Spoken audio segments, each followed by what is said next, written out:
Back in, everybody.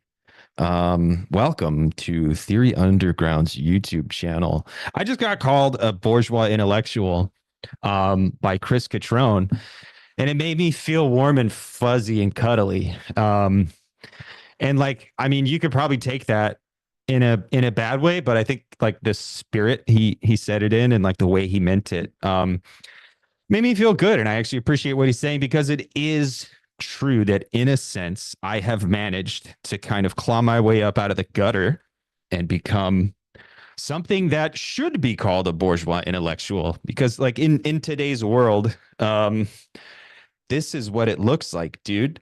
It's not the guy who went to college and got all the degrees and followed all the rules and never um, did crazy wacky stuff.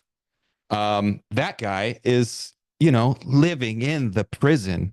And over here, I have my relative time energy. I am this kind of bourgeois intellectual guy that I can read books.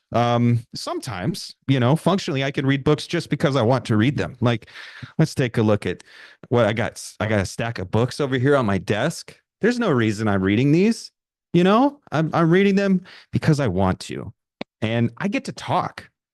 And maybe it's not always effective or clear, but it is true that I get to talk and I get to have my voice heard by an outsized proportion of people. Back when I was just working all the time, like when I was wearing the type of outfit that you guys saw in the thumbnail, no one heard my voice. And there were people who deigned to speak for me without my consent. They would be like, well, I speak for the working class and I am the understander of the working class because I studied sociology in college. You don't speak for me, dude. No one speaks for me. And I don't even speak for me. I had to like find my voice. I had to like fight a battle to learn that I even had a voice in the first place. Now, is it worth using your voice? I think maybe most of the time, probably not. And why is that? Well, because apparently I'm a postmodernist asshole or some kind of pomo asshat who's just pretending at everything. But that's actually true too. The world is frozen. Time stopped. We reached the end of history, but we reached the end of history. And it was just like a wet fart, not a big spectacular crescendo of forces and currents and trends culminating in this, vast planetary battle. It just kind of sputtered out. But the really cool thing is that somewhere around 1992, cyber history opened up. And now we are living in cyber history. So anyway, welcome everybody. I'm just kind of rambling and goofing off a little bit. We just finished the final lecture in the Introduction to Marxism course. Given to us by Chris Cutrone, and it was really good. Chris is a fantastic speaker. He's a fantastic lecturer. I would even venture to say he's a fantastic person. But there are lacunae in his approach. There are some gaps in his program. And not to say like, oh, I hate Chris Cutrone, he's wrong. Because look, I love Chris Cutrone. He's awesome and he's right about a whole lot of stuff. But there are some things that I feel inspired to write about. So in this Introduction to Marxism course, I had been reflecting and kind of working up, and I thought I would write just kind of a vague, general, diffuse, even kind of like coming to terms with post-Marxism, because I mean it wasn't that long ago that I even had the courage to admit that I am a post-Marxist. Like Dave had to like drag that out of me, almost kicking and screaming. I can't call myself a Marxist anymore, at least in good conscience. At least, if I want to call myself a Marxist, then I would have to spend 17 hours kind of explaining to you and qualifying it and giving you all these caveats. So in order to be clear, I just have to say, yeah, I'm some kind of post-Marxist. And so I thought like okay, this is kind of coming out of me. I'm feeling this. It's hitting on all the right notes. And I want to just write like a um hello, my name is Nance. I'm a post-Marxist. Just general vague piece. But in this final lecture, some things came up that inspired me to really want to directly respond to Chris himself. And that changes the way I'm thinking about all the subject matter, and it changes the way I'm thinking about like the writing the writing process itself. I've never really written a direct address with the intention of having it read by other people. Now, I've written a lot of direct addresses in my time. I used to write letters, dude. Letters are crazy things. I was in the army, and I've also been to jail. And those are two places where people spend a lot of time writing letters, direct addresses.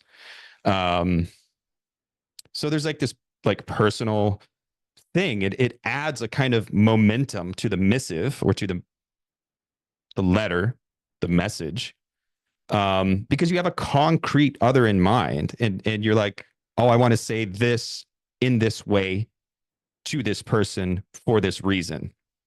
So I'm excited. I'm gonna write my response to Chris Cutrone. And it's going to be cool because, hey, man, we have some issues. We have some issues with the way you flippantly dismiss Heidegger. We have some issues with the way you kind of flagrantly dismiss postmodernism. But it's not something that can be kind of contained in a back and forth or a kind of Q&A session at the tail end of a lecture. It really is something better suited to, a longer discourse. So actually just the other day in the Theory Underground public forum, the question of contradictions came up, and like, does the contradiction have to be this live spoken conversation? Because everyone that has been exposed to a contradiction here at Theory Underground, you've seen it, and it's been live on the YouTube channel, and I think they've been part of MStews, but they've also been published as kind of standalone episodes or whatever. But that's it. That has been how the contradiction has been delivered in this kind of live verbal form. And so the question came up, can a contradiction play out in written form? And I think yes. I think absolutely yes. And I think that's exciting. That's cool. I mean, all these anthologies, all these volumes from wide and far-ranging thinkers on wide and far-ranging topics and subjects. I think that's very fertile ground. It's very fecund, and I'm excited to see people use the format to engage in this way.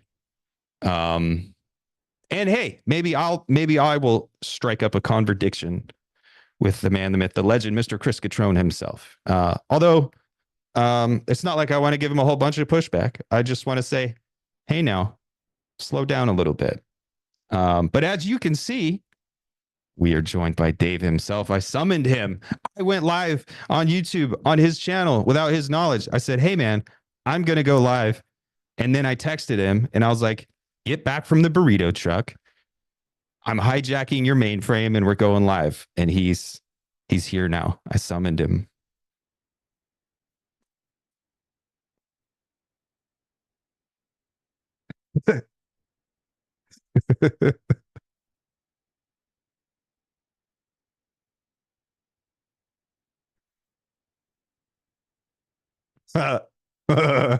Guess he won't shut the fuck up. Yeah, dude.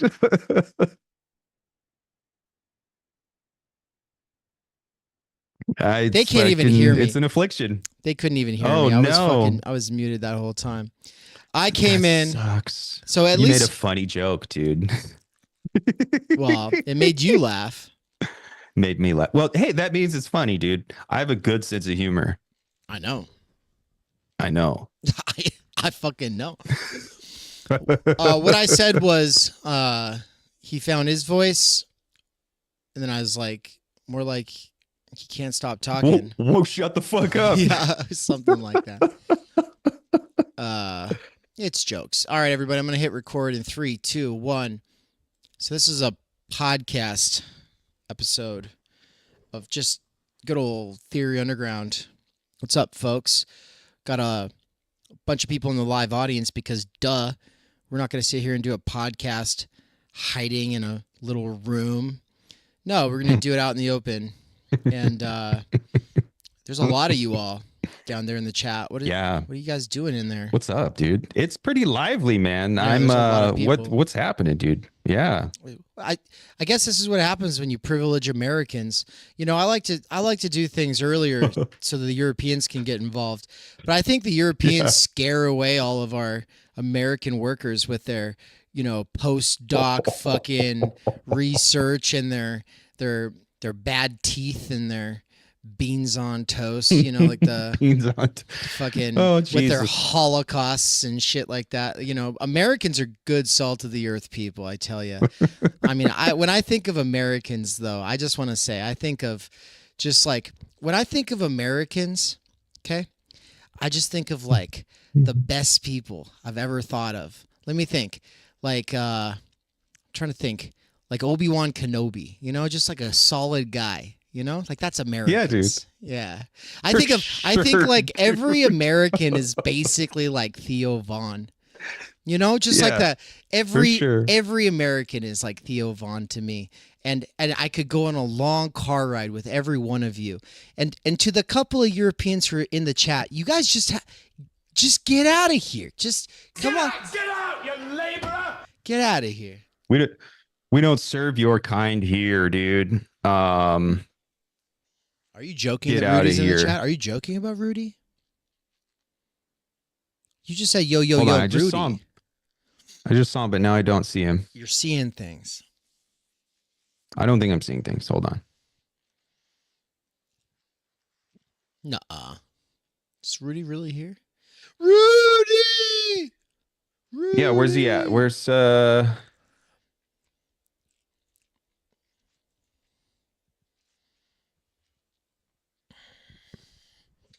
Gremlin, Monty Python is American. Oh, he is here. What's up, Rudy? How's it going, man? How you doing? I can't find it though. I just saw it. Well, he just said, "Yeah, I am here, Dave." So that's all. Okay, it's right at the bottom. I think the bots. Yeah, Rudy, man. The bots are probably gunning for him. They're trying to hide him. As soon as I decided to sever ties with Europe, fucking Rudy pops back up. What a good time. I know, man. He's the only German I've ever met whose questions I actually appreciate. Dude, that's not true. I had to think about that really quick. It's actually not true. That's actually not true. I was like, because obviously it stands to reason because I haven't met a lot of Germans. But then I was like, well, actually, no. Like Ivar had killer questions. So. Oh yeah, he did. Yeah, it was one of the best but yeah, Rudy's I'll call him my favorite German, and I mean that for real. Damn. But no, sincerely, I actually was. I've been meaning to send you a message the last few days. I've been thinking about you a lot, and I was going to send you a message, Rudy. So I'm glad to see it. I mean, this isn't seeing you, but I'm glad to have some form of contact with you. But yeah, man. So America, manifest destiny. Why is America the greatest country in the world? Actually, South Africa might be a contender.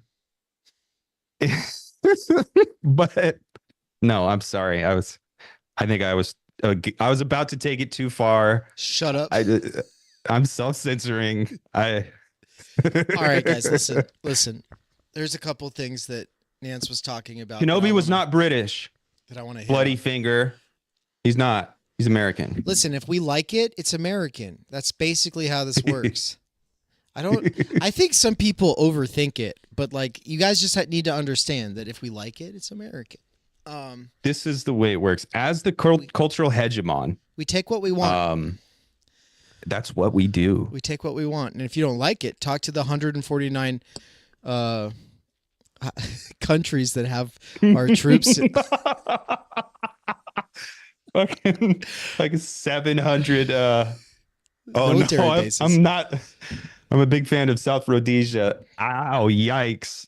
I just wanted to come out and say, that between Kamala and Trump, the main reason I'm so torn on this is because I don't want to divide America. And the part that makes me happy is that no matter which side wins, we all win.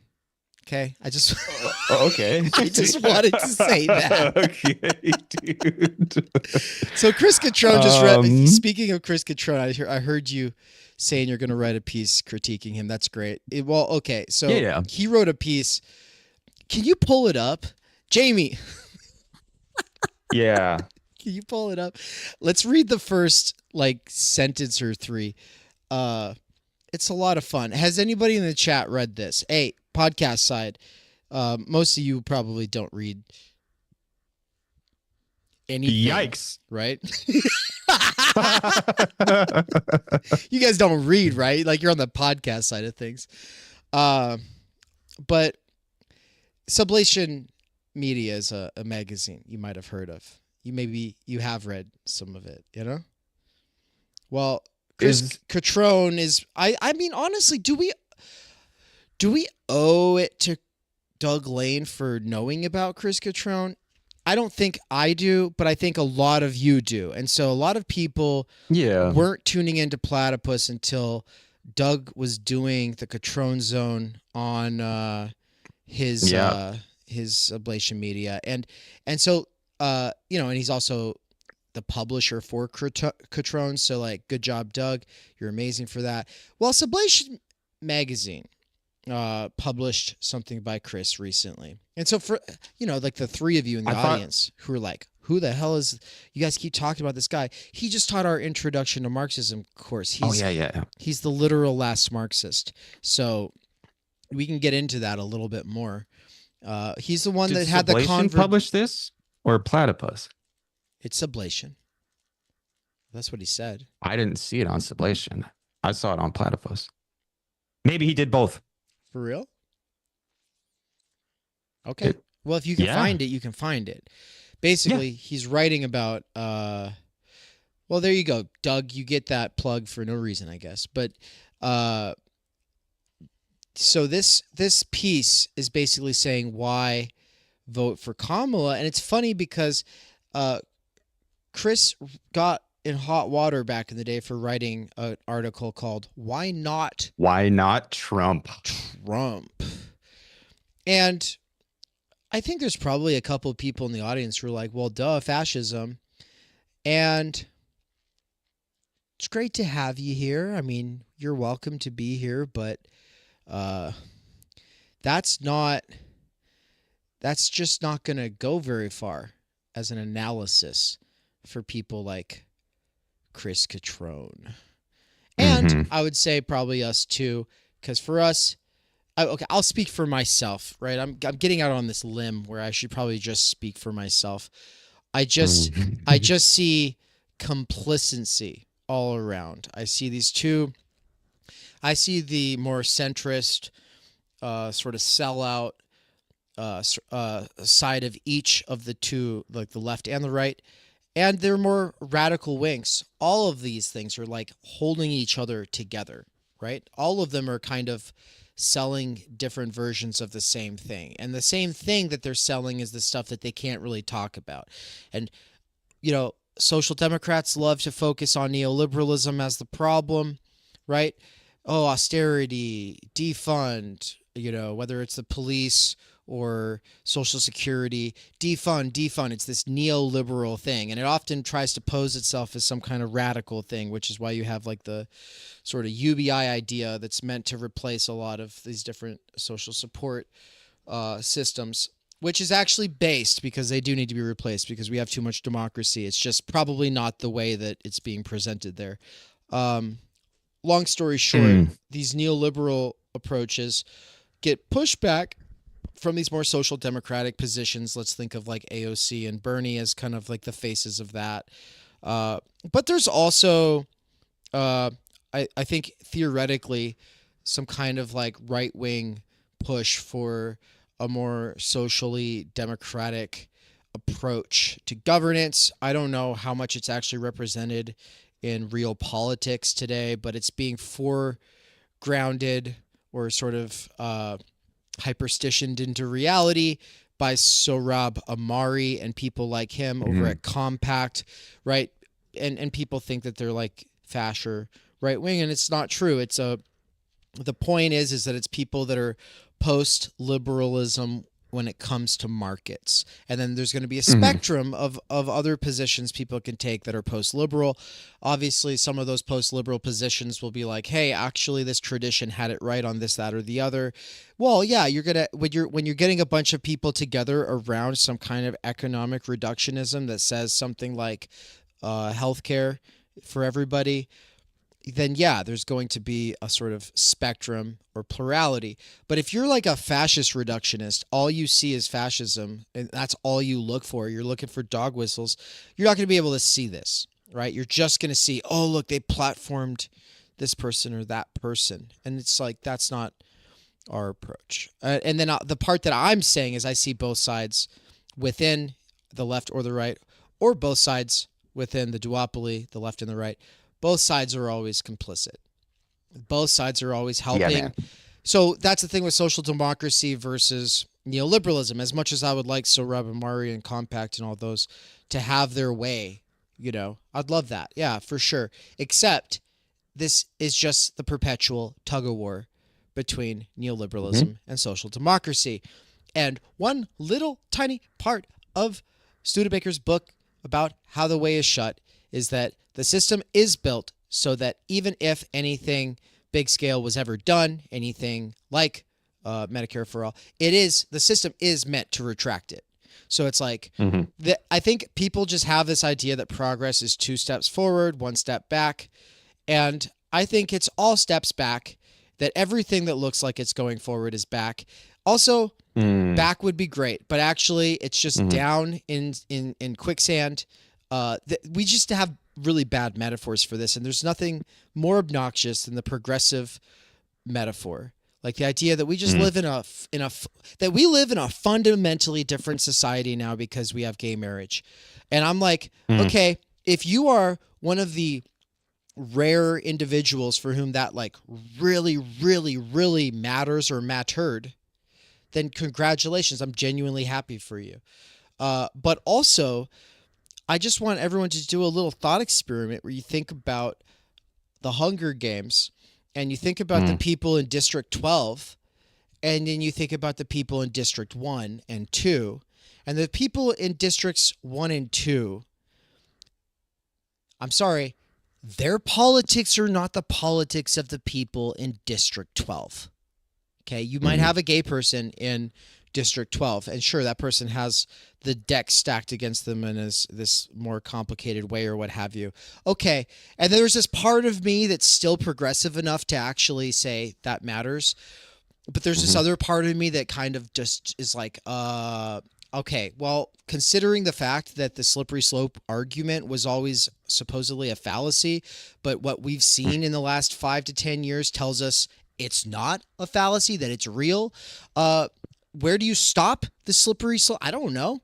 It's a gray area. People have to negotiate. People have to work through their disagreements. That's called politics. We don't have politics. They're not working through those disagreements right now. And all we know is that we're supposed to pat ourselves on the back, us down here in District 12. We're supposed to pat ourselves on the back because, oh, guess what? Districts 1 and 2, they're happy that things have moved forward. And what do they mean by things have moved forward? They get to have weirder parties than they used to. Yay! Oh my God! Give it up for Districts 1 and 12, everybody! Hooray! Yeah. Amazing. Yeah, but you know what? Bringing it back to America, I just love America. I think that every side is going to win, that there's nothing anyone can do about it, and that it's time to hear what Chris thinks about why he hopes Kamala will win. We could always touch on why he thought, why not Trump, because nothing fundamentally changes either way is kind of his point. But let's hear why Kamala. So, November 1st, 2024. Why I want Kamala to win. By your friend Chris Cutrone. Does it say that? It was presented on October 30. No, I said that because he's our friend. Yeah. Yeah. Okay. Yes. I don't want to be a target. If Trump wins, cisgender straight white males will be blamed. Perhaps also gay ones like me. We have had 8 years of attempted re-education of the population to try to prevent the election of anyone like Trump ever again. School children have been told in no uncertain terms that they are guilty for our bad, bad society. Trump paints a target on me. Evidently, cisgender, straight, white males are the largest market for masochism. They are gluttons for punishment, also for sadism, at least in fantasy. But I'm not so privileged. It's a turnoff, actually, but evidently it turns on so much of politics. 8 years of Trump is enough. 12 might be too much. I have tried to make it into a teachable moment, but if no one has learned by now, they never will. I'm not that much of a masochist. There was a viral video early on titled "Stop Making Me Defend Donald Trump." I remember that video. I am frankly sick of still having to do so. Not defending Trump, but defending the truth against the Democratic Party and mainstream established Republican lies. As I said earlier this year, if you are in the right, you shouldn't have to lie. And they have lied about Trump. Yeah, man. Yeah, like a very simple example is the whole like they're not sending their best quote, right? Every time I've heard a liberal say that line, they say that he was calling all Mexicans rapists and criminals. And the quote was very purposely and obviously picked out of context by all mainstream media that was not right wing. And he was saying that rapists and criminals are getting through, and that they're not always sending their best. He was saying that it's not everybody, that there are good people too. They're very fine people, but that doesn't matter. But Dave, I'm not allowed to talk about the fact that there are good people on both or even all sides. We're not allowed to talk about the good people. No, we're not. So why is that? Why do they need to lie to whip up extra hysteria if he's just so obviously bad? I was already mad at Trump for what he called the Muslim ban because it was unnecessary, right? It was unnecessary. It did not make us safer. And so, but whatever. Also, who gives a shit? I don't fucking care. So, let other people care. I don't care. What I care about is time energy. I don't see it coming from either side. And so I'm like, okay, well, what then? What now? Well, if we were in Chris's position, we'd be doing his practical politics, his campaign for a socialist party. We'd be doing that if we were in his position. What would that mean? What would it require for us to be in his position? Well, we'd have to believe that socialism is the solution. And therefore, our diagnosis of the problem would have to be the opposite of that. And then also, we would have to believe that the goals of the manifesto for the Communist Party, that those goals are the goals of this century as opposed to one from 2 centuries ago. Or that they're even still intelligible. That they're even intelligible. Yeah. People talk about classless, dude. I've been watching Downton Abbey, and it's just like mind-boggling to me. Like when people talk about a classless society, it's like you look at like what class society was actually like. And it's like, I'm sorry, like we don't have it. We don't have it in any. Well, sure, it still exists. There's still billionaires.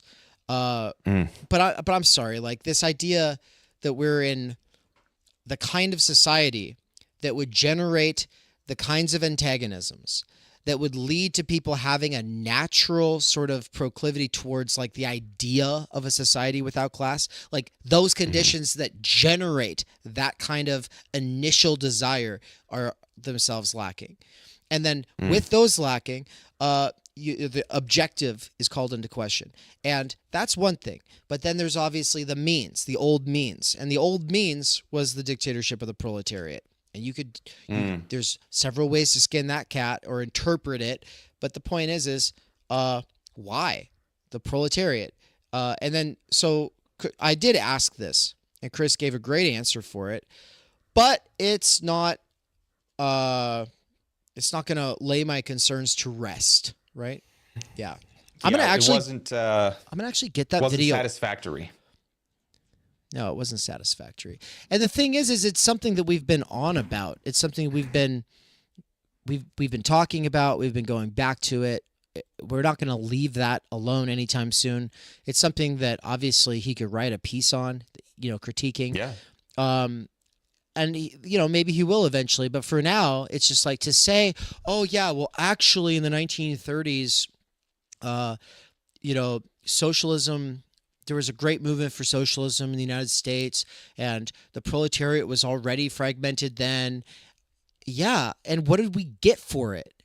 Like, what did we actually get for it? Like, we could always talk about, we got, like, I don't know, like children aren't supposed to be working.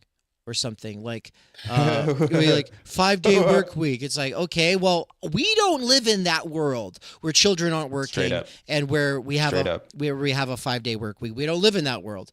And so it's kind of just antiquated for our situation. And with that said, it's like, I love when people talk about like, oh, just because there was a party or just because there was a Eugene Debs, just because there was like some people who were like, yeah, I like him, that therefore that means that, yes, it must be the dictatorship of the proletariat. No, the point was the proletariat was supposed to be building in mass, welded together, disciplinary style. And that when Lenin is saying that in State and Revolution, it wasn't a thing yet in Russia. So he's like looking at books that are describing a situation in a country that he doesn't live in. Maybe he's visited it, sure, but it's a country Marx was in for a long time, and Marx was like looking out the window, thinking about the society he was in when he was describing this fusion of the proletariat. And then Lenin's like, yes, that's what objectively happens with the course of history. Now we just need to play our role in making it happen here. And then people are like, based, look at that thing they did in Russia. That gives us hope. Now our union struggle is more militant. But of course, because it didn't have any realistic, plausible or preferable trajectory, it fizzles out. And then people are like, but before it fizzled out, you see, it was doing good. Therefore, we should do that now. And it's like, oh, great. I'm sorry, what? I don't buy it. So, yeah, this is what we're coming out of, folks. And it's great to have you all here. I'm going to get that video uploading right now so that we can... Rudy asks in the chat, and it's a good question. Is there still civil society for you, or has it been fragmented, changed into a different structure?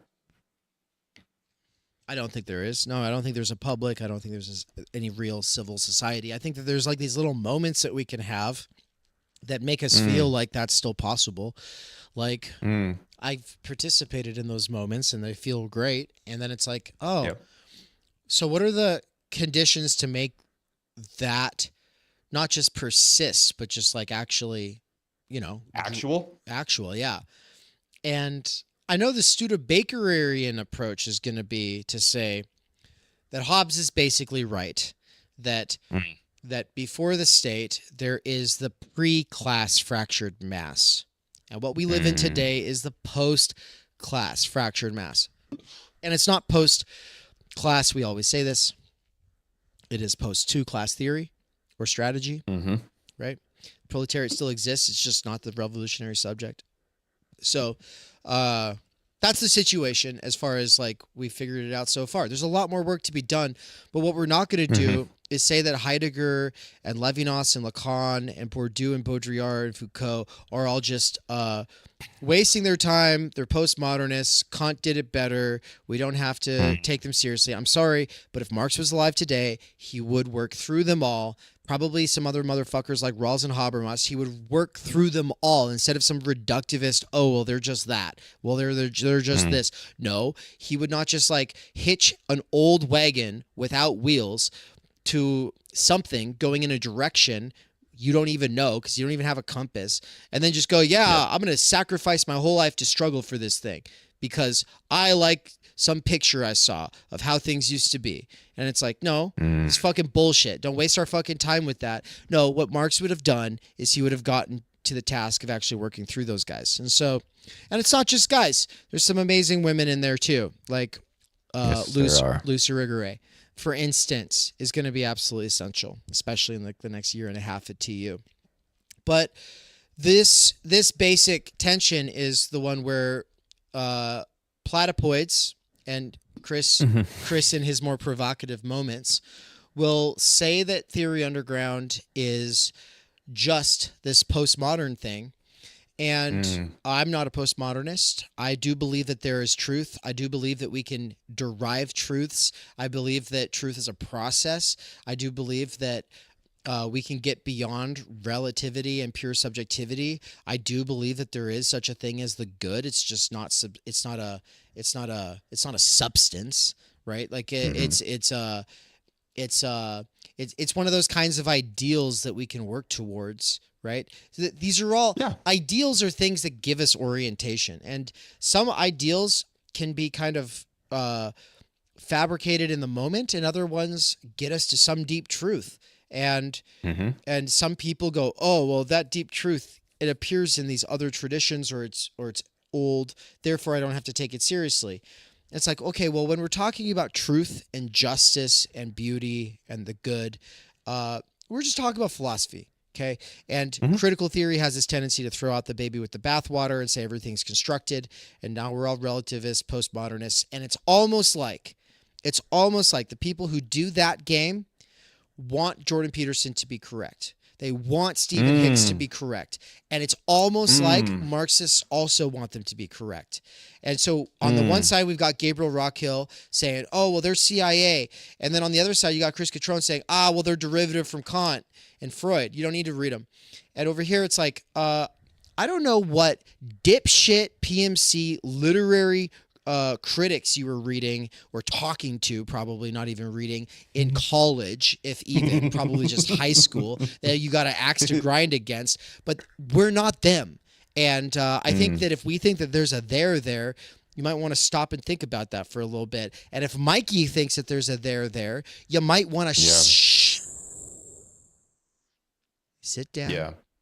Sit down, listen, take notes. He's been talking for a while. I've been platforming him for a while. I think he knows some things, okay? And it's just like, it is kind of like this. There are lanes, and there's nobody I'd rather get Marxism from than Chris Cutrone. There's nobody I would rather get Lacan from than like Mikey or McGowan.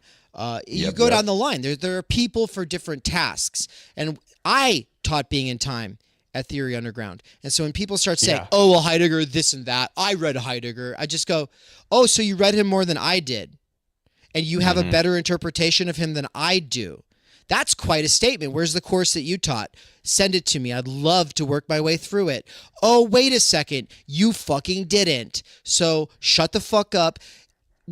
I'm the Heideggerian in the room, right? Sure. I'm also a Marxist of some sort. Post-Marxist, maybe. Sure. The point is this.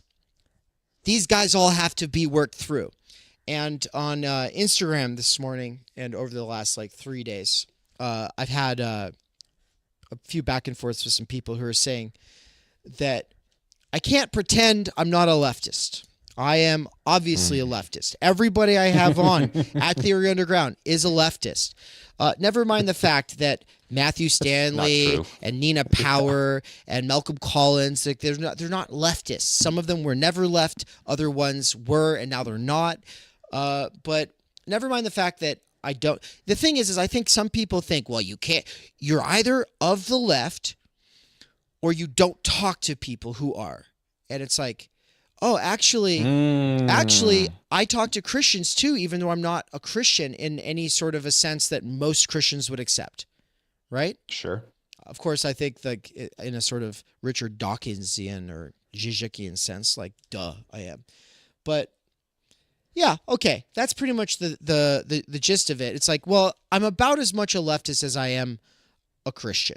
And yeah, I'm a lot more a Christian than I am a Muslim. Duh. And so, yeah, I'm more leftist than I am, I don't know, pretty much. Anti-left? Yeah. Well, maybe. No.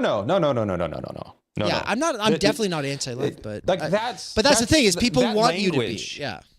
Yeah, like that facile fucking language where you just want to totalize and you just want to like instrumentalize into this zero-sum game where it is the case that like, no, we already understand the dialectical unfolding of history and we are on the right side of it. And if you don't take everything in our books as gospel, then you are necessarily the opposition.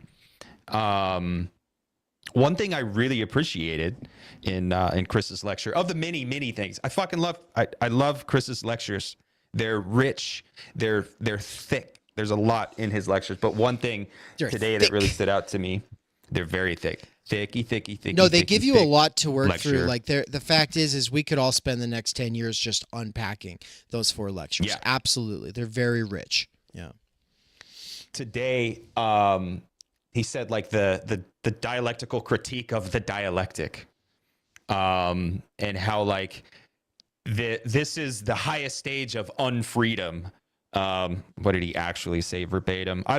It's in my notes. I can't find it. But like we are at the end of history in this sense. This highest stage of capitalism, this highest stage of unfreedom. I like that a lot because it leaves open the notion of like there is an outside. So we're asking this question, why left? We're returning to the question, what's left? And we're not willing to settle for, well, if not left, then necessarily right. I reject that. I don't like, no thanks. I want bigger and better things. I do believe there is a way to kind of get outside of this box. I don't want to be instrumentalized. You don't represent me. And I don't know if Chris is cognizant of the fact that he's leaving that door open by talking about this dialectical critique of the dialectic itself. I think that Chris is a very smart man who probably knows about most of the doors he leaves open. And I don't think I have anything to worry about people taking from this conversation like, oh, I'm shit talking Cutrone. I'm not worried about that. I'm very well aware that someone could distort my words, but I also know his personality and our personal relationship enough to know that people could go, Dave was talking all this shit, and he wouldn't even care. But if anyone with ears to hear was paying attention, I said, in his more provocative moments. And the point is that there are people who take his provocative moments to be the whole story. And, we've got words for them. Some of them would get us banned probably right now. But I think Studebaker calls them platypoids, which is different than like a real platypus, like fellow traveler, like someone who's like, it's basically like, they're just... They hear him say something and they parrot it. And it's like, yeah, well, here's the thing. You have, and this takes us back to the title of this stream. You have these people, not talking about platypus. No, we're talking about human beings today. We have these people. Let's talk about Americans in particular, though. We have these people who think, we have longer lifespans and we can all read and girls get to go to school now. Oh, it's so great. Yeah. Oh, we can read, can we? And then people complain that you used a compound sentence. And then people complain that Kierkegaard said something the way he said it, as if they're in a position to tell him what to do, right? We were illiterate as a country, pretty close at its founding. And then the graph just goes down. Obviously, it goes sharper and sharper at various points in history. Like at World War I recruitment, like they realized, oh, we have a serious problem because these guys aren't literate enough to like read instructions, right? Like they had a huge literacy problem. And that was sort of at the same time that they were planning progressive education and public schooling. So all I'm getting at is the Army standard for what counts as literate is an actually extremely low standard, and it's very close to the business standard. Businessmen and generals, or you could just take that as a metonym for all of the military hierarchy, they don't care about you being literate in the kind of sense that we want to become. Us, the functionally illiterate, or whatever the fuck. I wrote functionally... Illiterate. Yeah, I wrote illiterate, but I wanted to say Illiterati. But I couldn't figure out how to spell that on time. So... Because Illiterati just looks like illiterate. Unless maybe you put a little accent on the E at the end. I'm not sure. Illiterati. We're two illiterate dudes trying to figure out how to spell a new word. We just don't know. Someone must come and save us. Literati is a word. And so we're saying illiterati. That should be a word. Illiterati. And so I want to lay out for everybody a very simple schema.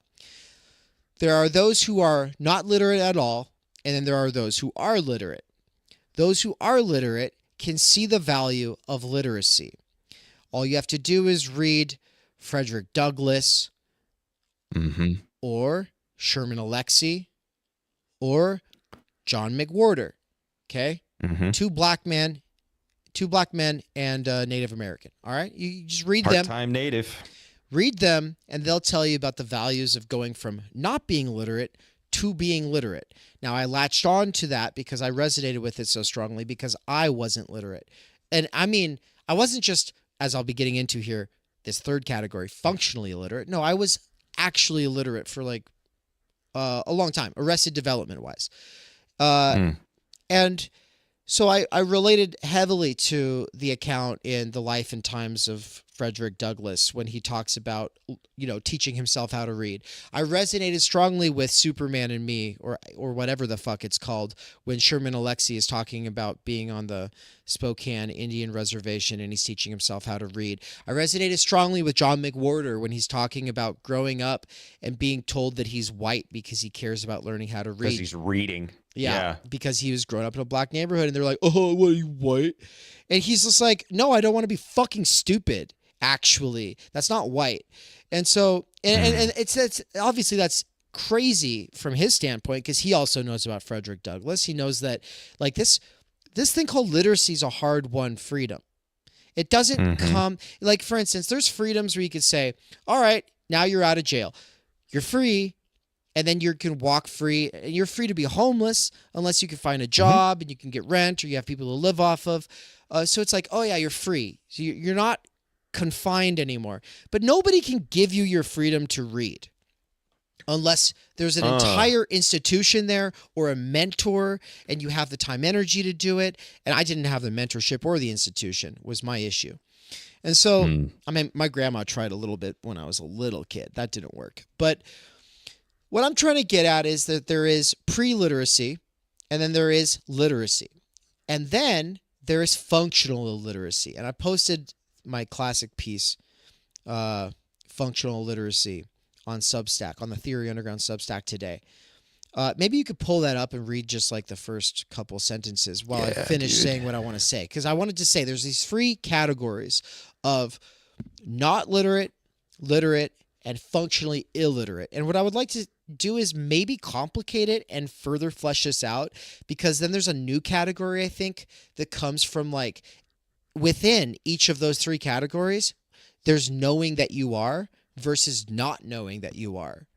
And so like there's a person who's genuinely literate in this fuller sense that we'll be using, and that person knows that they are, versus a person who doesn't know that they are, and they just think that there's natural types of human, and they think that they are just naturally superior to all these idiots, right? So that would be one way. Then you have the person who's actually illiterate, like actually structurally stultified to the nth degree, okay? And then that person could be like, oh yeah, I know I can't read, and I like what the things these other people do just seems like rocket science to me. I'm so humble, right? But that person could know that they actually could learn how to read, but they can have some humility about the fact that they don't know how to read. Or that person could like also essentialize, naturalize this sort of type that they are, and just think, oh no, I'm just inferior, right? You better bet there were a lot of slaves who thought, oh, the white man just knows. Fucking look at them. They're just geniuses. How do they figure that kind of thing out? Dude, I legitimately, I know that that's something about myself that like I've internalized this kind of PMC worthy versus unworthy. Like a huge amount of my insecurity, a huge amount of my reluctance to get up and speak in front of people comes from that like internalized, like I was told I was a piece of shit growing up, and like I started believing it. Like that shit happens to so many other people, and it causes them to lose out on their own future, and become like actual negative forces in their life world and in their community around them. The self-fulfilling prophecy thing, that shit runs deep, and that shit is a struggle to overcome. 100%. And it's nearly impossible to overcome in isolation. 100%. Ian said, same, Nance. I'm like, who the fuck am I? Well, and I want to add something to that. I was watching this detransitioner the other day talk about how abused he had been growing up. And he was saying that a lot of it was neglect. And so like he never came into a relationship with either femininity or masculinity, really. Never really got some kind of like a sense of it. And something that he said, it's just like a really sort of impactful testimony, was that when you, and he said, I think he might have said that this is especially true for boys, but like if you don't get touched and seen, you don't know that you're real. And he's like, you know, not on the verge of tears, but clearly he's been through a lot, you know, in this journey. And it's like, it's just like, yeah, no, like, you know, so for him, like his transition had been like this sort of short-term relief of like, oh, I'm being seen. And I'll admit, like I in the academic environment, when I was doing gender bendy stuff, I also felt seen in a, you know, for real, like actually people would, you know, they wouldn't just treat you like a white guy or whatever. And, but no, we're talking about like little kids actually need nurture. Little kids actually need to be held. Little kids actually need to be heard and seen.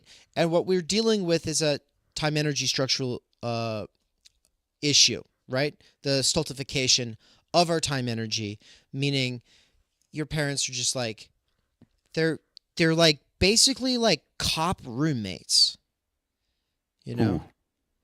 Ooh. Fucking sucks. Because they legitimately don't have the resources necessary to be anything other than that in many cases. I think it's important, like when we talk about this shit, to not vilify anybody, like to recognize the structural nature of this fucking problem. That's what time energy is about. Yeah. We're saying we're more than this. We're more than this instrumentalized fucking thing that we're forced into. And then there's motherfuckers who want to come around and smack it down and say, oh, it's just labor time. It's just labor power. Like, dude, there's something prior to economic fucking Congress. There's an animal side and there's a spiritual side. Yeah. We want both. You guys want to force us to pick one or the other. And that's fucking no. But yeah, like we are just sapped. where everything is wrung out of us. So at the end of the day, we're just these automatons where all that we can do is discipline. All that we can do is control. All that we can do is react to stimuli. There's no agency happening. We're all fucking victims to this fucking structure. And people want to, like, well, my victimization is more valid than your victimization. And it's like, can't we all just kind of like have a mutual recognition of the fact that we are humans, and that's good enough. And let's work with that recognition. Let's build some shared ground, and let's think about these real problems like illiteracy, and people are forced to move through the world in this way where all they can do is kind of essentialize and internalize and say, well, there just must be something wrong with me. I necessarily am the type of person who works, and that person is the type of person who thinks and reads and writes. Fuck you, dude. You're not thinking, you're not reading, you're not writing, you're vomiting the bullshit. Sandwich artist Tony said, is this going to be about the elite students that can't read?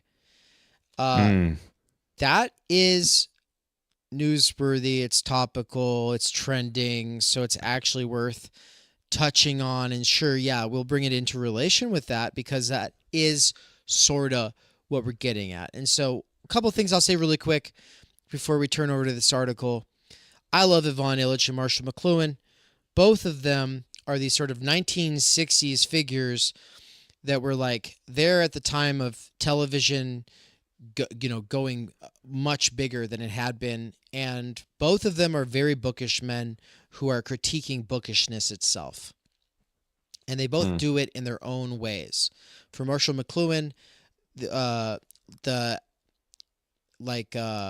our language in particular is, as a medium, one that is predisposed towards analysis, breaking things down into pieces.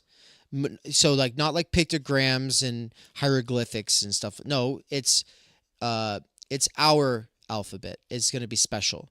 And then it comes with this proclivity for analysis, kind of hardwired into it, for breaking things down into their constituent parts. So of course it's the sort of this heavy influence over the sciences and their development. And something like a periodic table is like something that could have only come out of the minds of people who are using numbers and alphabets the ways that ours developed. And so that's kind of where McLuhan's coming from, and he's going to say that there's positives with that, but the huge downside is that we lose the balanced unity of our sensory apparatus, and that each medium will like super focus one sense and numb the other senses. And reading in particular gives us this ability to be at this weird sort of distance from other things. Of course, Neil Postman, one of his disciples, will come along with Amusing Ourselves to Death, The Disappearance of Childhood, and Technopoly to say television's worse, actually. Television's worse, actually. It turns everything serious into entertainment. And so you can get serious when you're reading something in a book, but you can't actually get serious about something on the TV. And of course you can, but it's so extreme and so rare that it proves the rule. And so this is the point about the medium being the message, right? Well, what is Illich's point? I don't fucking know. I'd have to like retake Introduction to Illich. All I'm trying to say, I mean, I could sit here and try to tell you a little bit more, but what I'm trying to mainly say is, for both Illich and McLuhan, imperialism and colonialism are sort of like part of getting everyone on the same page. Or like imperialism has this need to get everyone on the same language, everyone on the same page, trust the people who read the books. Like there's this whole sort of like, well, actually everyone should be bookish. That's the goal of education. Everyone should be bookish. And Illich is kind of going like, actually, like maybe not. For most of human history, there's a certain kind of person that's like super into that, and most other people don't care about that, right? So you have monks and priests, and they deal with that. And you have the children of some aristocrats, and maybe they deal with that, but most people don't have to deal with that. And Illich is kind of like, I mean, I think he's kind of thinking like, it's kind of fucked up that we're like trying to get everyone to the same standard or the same level as though that would be the solution. And there's this huge, great critique of meritocracy and of the PMC. And I think of like people like Thomas Frank, and they'll touch on it, where it's like you have Clinton and the sort of democratic version of neoliberalism basically saying, the solution to poverty is more education. And the subtext of saying that is like, well, you see, the reason those people are in poverty is because they just aren't very educated. Not that the system requires having this reserve army of the unemployed or the lumpen proletariat, right? Okay, so that's my sort of like I love McLuhan and Illich, but also they really do kind of, in that 60s moment, I think, embrace like, oh, television's here, we're all going to be post-literate, and they think of it as a good thing. Instead, what has happened is people still think they're literate, but they're fucking not, though. So you can read off the first, I don't know, couple paragraphs of the new article. So on Substack, if you haven't read this in the past, you can go to Substack and read it right now at Theory Underground on Substack. And it is functional illiteracy. Functional illiteracy is a habitual kind of illiteracy that is worse than normal illiteracy because it comes with the pretense of being literate. At least a person who is illiterate knows they are illiterate. But if you can read the Bible or the New York Times, you probably think you're literate. Functional illiterates are most Americans. We have learned how to read, but we rarely actually read books. Instead, we just read advertisements and propaganda. Having read some books in high school doesn't count. Some popular throwaway novel on the weekend that you won't talk to anyone about or ever think of again? Nope. That won't cut it. Likewise, and perhaps counterintuitively to many, reading political, religious, or business propaganda books from within only one specific tradition doesn't count either. You want to get into here's why? I was reading chat. Here's why what? Here's why.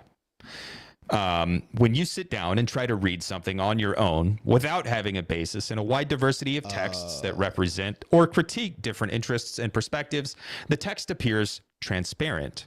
Its very textuality disappears into the background. Whatever it is you're reading is not an object or a thing in itself, like a table or rock, yet it gets taken as such. To us illiterates, the book tends to function as either an object of novel curiosity, a social signifier, what does this book say about me, and to whom, what am I supposed to say about it, or most likely, as a guru. Yeah.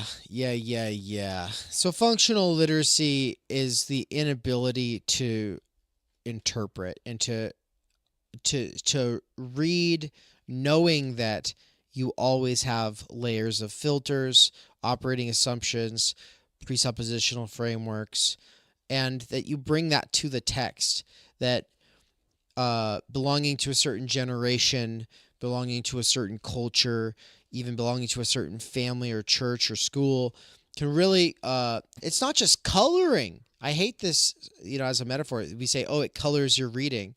No, it is the reading. It informs it. It situates it. It is the medium. This kind of approach and holistic view of what's going on is itself a medium, and it's what makes the text itself intelligible. Here's worthwhile. Here's a little, yes, and here's a little example. If anybody's looking for an example of how this works. Feuerbach's, or the 11th thesis on Feuerbach by Karl Marx. Philosophers have hitherto only interpreted the world. The point is to change it. Now, there's a few translations of that, right? Like, I don't know, There's definitely translations that don't use the word hitherto, and I might even retroactively be adding hitherto. But the point is to change the world, and the translations all basically say philosophers have done X. The point is to do Y. But here's what interpretation can do. I dropped this one on Mikey the other day, and he was just like, "Oh shit!" And it's just this. Notice that it's not mutually exclusive. Marx did not say that time is to stop interpreting and change the world. But people always fucking play off of this quote like it's an either or. Like there's interpretation or there's changing. And it's like, no, he says, philosophers have interpreted the world. The point is to change it. That doesn't mean we don't interpret. That's, okay, but what I did just now was interpret, right? Interpreting is not just taking it at face value. Most, I could say Marxists have hitherto not interpreted the 11th thesis of Feuerbach, right? Instead that they read it and they just take it at face value and they go, yes, change the world. Oh, well, It didn't say that we don't interpret or we shouldn't interpret. Martin Heidegger actually reads that as though it is saying that Marx doesn't think he has to interpret the world. And I would say Heidegger, actually, I don't think Marx is saying that. There's nothing in that phrasing that actually says that they're mutually exclusive.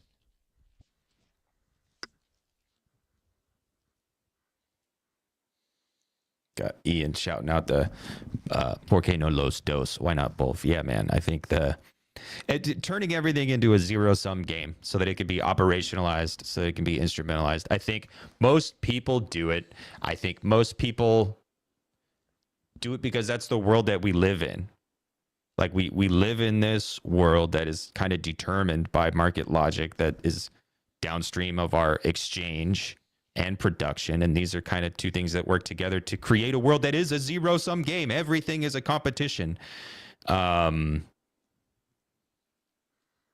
you're being used. You're being led around by the genitalia. They grabbed you and they're dragging you around. I was going to be really crass and say led around by the dick, but I didn't. No, I think that they cradle your balls very softly. Oh, yeah. Like, nice. This way? Yeah. Like, yeah. Like that. Yeah. They kind of cradle it from behind, like the underneath. And they just kind of like, it starts out with like the hand on your back and they're kind of like walking along and they're like, but then it sinks down into your, and you're like uncomfortable about it. But then you're like, oh, this is actually kind of nice, you know? Before you know it, you've been cupped and you realize it's nice. And you're like, well, I've been cupped, maybe preemptively without my consent, but I don't hate it. So I'll stay cupped. And that, but I don't hate it. That's this kind of tranquility that we're lulled into by our passive consumption, the pseudo activity that we're almost trapped in, not necessarily trapped in, the spectacle pseudo activity. This is a big question. I think we resolutely believe that we can still kind of break out of the cup. But it's a warm cup. No, Ian. What is he said? And a finger goes negative. I mean, do what you got to do, but that's not what we're talking about. All right, we're just goofing off at this point, but somebody recently made us aware we goof off too much. So what were you going to say there, Nance? Yeah. No, I mean, look, we are goofing off, but also we're goofing off, and there's some substance here. I mean, we're actually talking about real shit, and if you can't. Oh, okay. Yeah. We don't need to lecture the invisible, made-up person. But all right. But that's a form of illiteracy itself. The fact that someone sees what we're doing and they just take it like, oh, these are the fart bros, and it's like, well, I mean, sure, but like, are you so dumb that you can't see what's really being said? Like we're wearing a mask. This is, I think, actually part of the issue for a lot of these people who got A's throughout their educational journeys. thinking, oh, Trump is so vile and so crude and so crass, and look, oh my God, and that's the kind of person who listening to my discourse right now would say, oh, Dave just used two synonyms. That was redundant. That it wasn't necessary. And it's like, oh, that's what they're showing is that they would be good at business writing and get an A in a class that is selecting for business or military writing, but they're not communicators. Like that's what they're showing, because communication requires synonyms, and that sort of redundancy in communication is actually part of it. And Trump calls himself a weaver now. I don't know if he's always called himself this, but on Joe Rogan, which, by the way, I did listen to it. Yes, I did. Oh shit! Of course I did. Yes, it was very good. No, dude, I gotta make the time. I want to. Well, because you said he's been kind of failing and falling, and he seems to have been. He was on his A game here. He probably did some adrenochrome. He did some adrenochrome.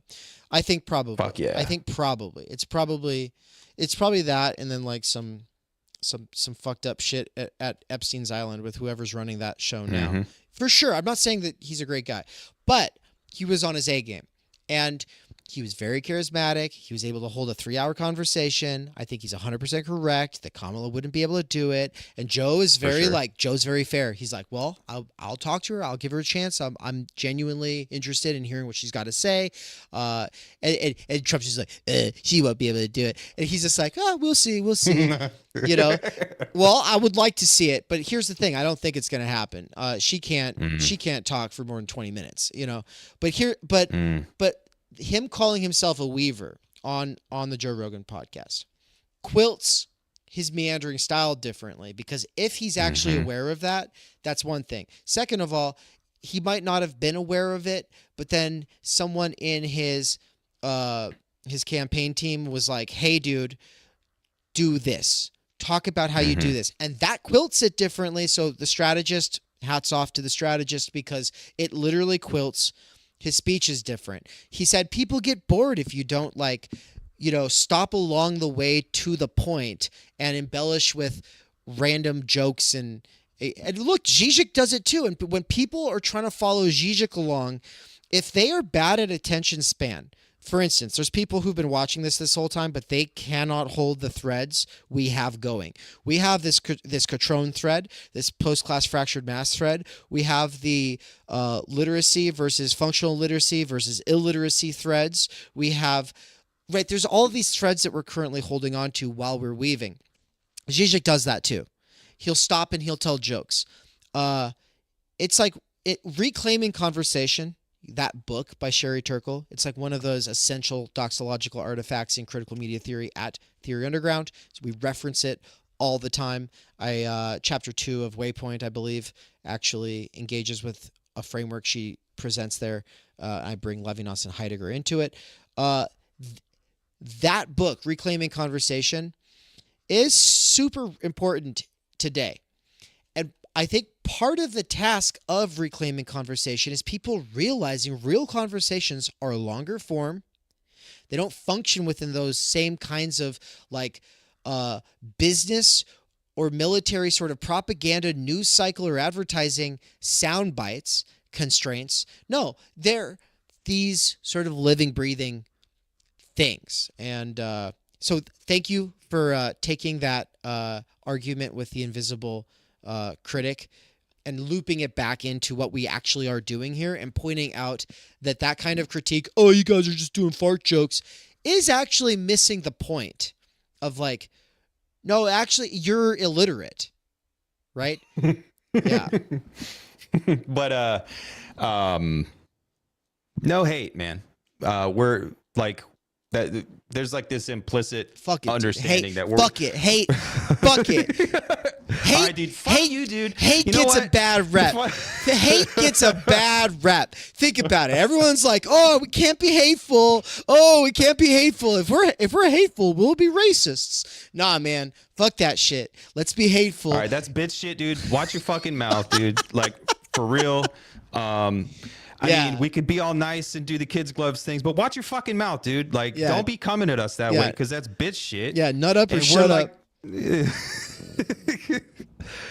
But yeah, I mean it's not all that bad.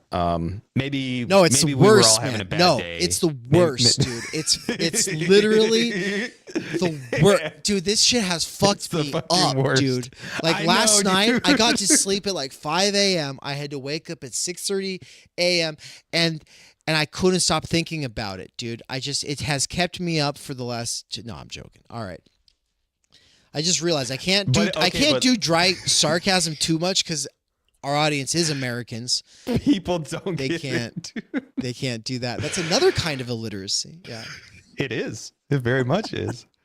I'm not high. Camille. No, I'm not. No. Yeah, not yet. Soon, once the stream's over. But Camille, what are you talking about? A low energy podcast? This one must be. Oh, you mean the one with energy? Trump? Oh, the one with Trump. Oh, Joe Rogan and Trump? Oh, low energy. I gotta watch it, man. You know what's one thing that excited me? Sam Seder went on Tim Pool. And I still have I still care about Sam Seder, even though I don't want to. Like when I saw that he actually went on Tim Pool, I was like, okay, I do still care. Like I want to watch that. I probably won't make the time to do so. But I still, What the hell are you talking about?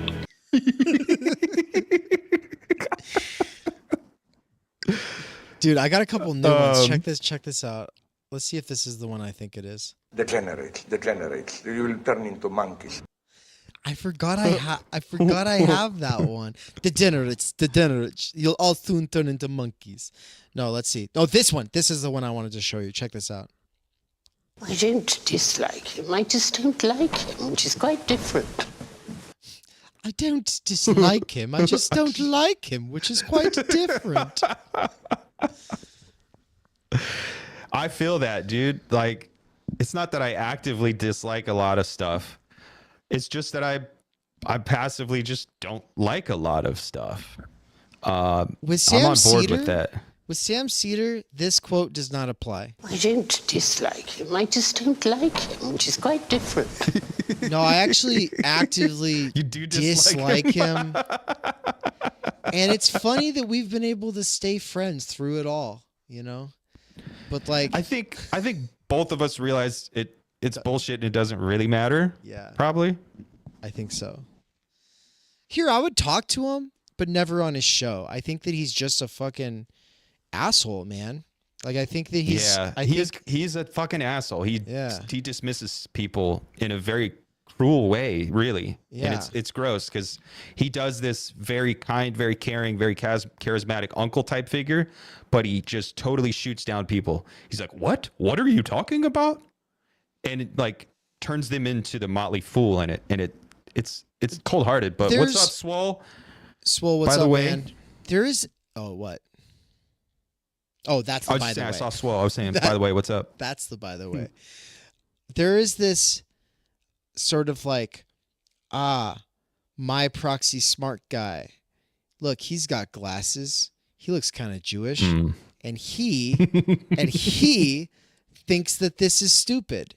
So it must be, and that makes me smart because I listen to him, and I just think that Seder, that's kind of his shtick. Is like being 100%. That dude who's like, yeah, I'm an intellectual. It's like Woody Allen, It's just like, yeah, you're the Woody. Yeah, and I fucking hate Woody Allen. You're the intellectual. I get it, dude. But there's just like, it's like to me, it's like are you really an intellectual if you can't imagine where the other person's coming from? That's it. He plays and maybe he can't, but he does he performs. I can't understand where you would be coming from. And that's cold-hearted, dude, and it's actually really gross. And Sam I'm just glad you can see that. I don't care about honestly, like that. That's as long as you can see that, I don't care that you enjoy it because that's or feel some kind of investment still. I know that Swole actually probably still feels some degree of investment, even though I know, like Swole, you've got like these things where it's like, yeah, you could destroy Sam Seder on gender, for instance, because Sam Seder plays stupid on that issue. He plays so dumb, like Daniel Tutt levels of like, oh, I don't know anything about that. I just listen to the community. And it's just like, sorry, I'm punching down. Yeah. Dave is punching down. Okie fucking dokie, dude. Yeah. Oh, Peter Coffin came up in the chat. But anyway, all I'm saying is like they'll play so dumb about stuff like that, and then they'll act like they know everything about policy in the stock market, and then gaslight people on basic concerns.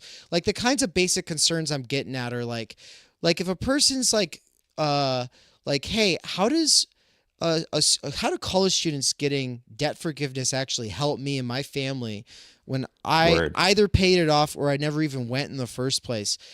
And then instead of like, there's just like this general approach that's just like, oh, well, versus like being like, oh, I see where you're coming from. Right. And it's like, no, that is a means tested debt forgiveness. I don't understand why people who are so against means testing are all of a sudden for student debt forgiveness. It's absolutely insane. Yeah. It's like, you know who that helps? The constituency of Democrats. That's it. Yeah. The constituency of Democrats is college students. That's it. Yeah, it doesn't help anyone. No, look, anyone in my biological family. I want a general jubilee. Fucking that would be great. I want all the bankers to go to prison. That would be awesome. Unless anyone want to give me money, and then I could say exception. But outside of that, I mean, just saying, like, you know, it is means tested, and it is something that drives a huge wedge between people. And then people go, oh, well, it's just too far gone, right? Yeah, it is too far gone. Like, my student debt levels are insane, and I had to work through college. And the people who are saying that they worked their way through college worked in the summers, like doing construction in the summers. Like, that was not an option for me. What are you talking about? Full time. That's why I couldn't go to college, because I had to work full time and go to school full time to maintain a scholarship. Like, working through college, a lot of people get a part-time job or a summer job or this and that. And then there's motherfuckers who legit work through college. It's fucked up. Solosky says, he is smug. It's a definite flavor, but I don't think I need to rethink dismissing a Tim Pool. Hey, here's the thing.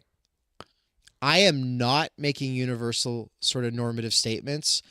It is a flavor thing. It definitely is. And there's like my proclivity to pick out like this little thing like smugness and just have an issue with it is very much like a me thing. I have a chip on my shoulder from like when I was trying to be all Bernie broed up, and there was just like this certain demeanor and approach. And it's like, no, Michael Brooks was always like the more populist one, the more sympathetic one, the more empathetic one, the more critical and intelligent one. And so like with him off, it was just like, oh, it's just a bunch of smug dipshits now. Great. And I mean, is Emma Voglin one of them, right? Yeah. Yeah, dude. Oh, just the worst. And honestly, like Emma Voglin wasn't much different from Anna Kasparian to me very long ago. Yeah. But guess what? Anna Kasparian's fucking like taking, I don't know. She's making moves. She's definitely standing up for herself, dude. She's definitely standing up for herself. And I mean, you can't take that away from her. No. Yeah, dude, that whole, I mean, I can't stand like the current Majority Report crew. I like Bender. I don't know. I don't want to talk shit though either. Like it's just pointless to talk shit. So Selesky said he is also just a rad lib, so you get the smug pie. Swelteri said based Anna. Dude, honestly, like if it wasn't for the fact that she's getting 3,000 likes on her Substack posts, I would have reached out to her. But she is obviously a hot commodity right now, which is why I should have just said I left the left. If I ever made a video that said I've left the left, that would have gotten me so many accolades or whatever, like. But you can't do that if you want to have serious conversations, because that's the thing. I don't think she's looking for serious conversations. I think she's trying to affect a realignment. And, Angela Nagel and Amy Therese and every woman who ends up like standing up to this thing gets rewired because they're playing with the devil's algorithm. And, you stare long enough into the abyss, whatever, blah, blah, blah. Yep. But the thing that they're all rooting for is some kind of a realignment, and like a post-woke alignment, not an anti-woke, but like a post-woke alignment. For sure. It's like I get why Amy Therese thought that, the Republicans could be like a real way forward, like build the wall, Medicare for all. I don't know where that actually came from at the time. It was just it was circulating in 2020, like that kind of idea. And then of course we see like the patriotic socialists, the Pat Socks, and then the mega communists. It's like, yeah, the idea of like build the wall, Medicare for all. To me, that's politics. It's saying you all have a thing you care about. We all have a thing we care about. There's a lot of overlap. Let's have some of the people who are extremists on both sides take an L and have most of us win. And then, of course, people are going to go, oh, yeah, but what are you saying? You're saying that you hate Mexicans. And then they're going to always turn it back into that or something. And it's like, no, it's having a border's not hating people. Like that is the kind of like, oh, you called the police because someone broke into your house and has a knife against your mother's throat. You're a fascist for calling the police. It's that same kind of reaction. So I can't take it too seriously. All I'm trying to get at, though, is like when I first heard build the wall, Medicare for all, I remember thinking like, could that work? Could like Trump run with something like that? And I was like, I think probably. Like he could probably run with something like that, right? Like, because there was that sort of like in between him and Bernie, and there were some people who went from one side to the other side, and I'm personally more sympathetic to populism, whether it's pseudo or not, over technocracy, over this sort of smug technocratic bullshit. Of course, I would prefer neither. I'm just saying I'm more sympathetic of one.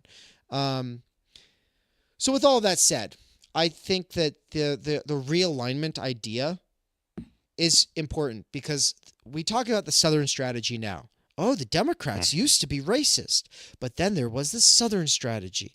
And you see the civil rights movement and the way that they got on board with it actually chased away the Southern racists from their ranks. And so the Republicans adopted the Southern strategy, a way of appealing to those Southern racists.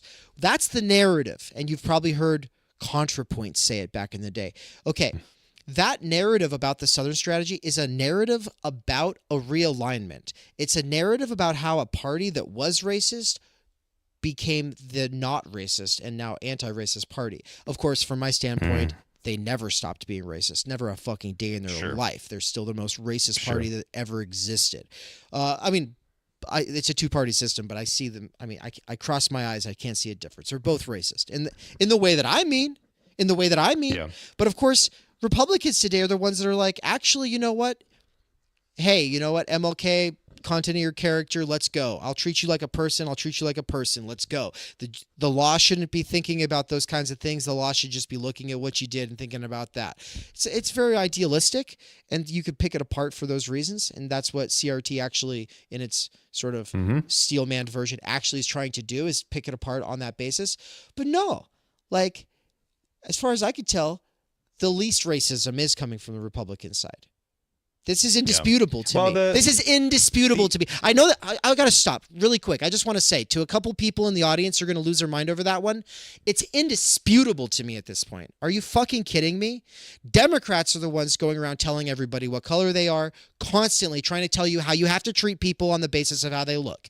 And then people go, oh no, but we're talking about structural racism. Cool, then how about you focus on that and stop telling little kids what they are or are not? Fucking idiots. Yeah, man. The institutional racism thing is fucking insane. Like, and people will be like, well, don't you think that if we had 400 years of a system that was so one-sided, the solution will be one-sided in the other direction? And people think that like that's like some kind of ground truth, and it's like, no, I am concerned with structural, like broad structural change. I'm not concerned with individuated solutions. I'm not a solutionist, man. Solutionism. I fucking hate solutions. We don't even know what the fuck is happening. We don't have an understanding of this complex, vast web of interconnected currents and tendencies and factors and conditions. And people want to act like they have the solution. Now, Benjamin Studebaker is great on non-reformist reforms. And I believe that the way he talks about incremental change, I can get behind it. But anyone else coming, and not anyone else, this is sensational. I don't trust these other motherfuckers. Yeah. But like when people come around and they want to talk about near-term solutions and they want to say, well, yeah, it might be this, it might be that. I don't give a fuck. If you have a solution, it's broken. You're broken. You're fucking illiterate. You don't understand what's happening. I'm not listening to you. I'm just so aware that we're sitting here talking about the smugness of Sam Seder on a stream called the Functional Illiterariate, and then we're like, and we're telling people they don't know how to read, but it's true. Like that's okay, and that's the point. That's why I introduced into those three categories between illiterate, literate, and functionally illiterate.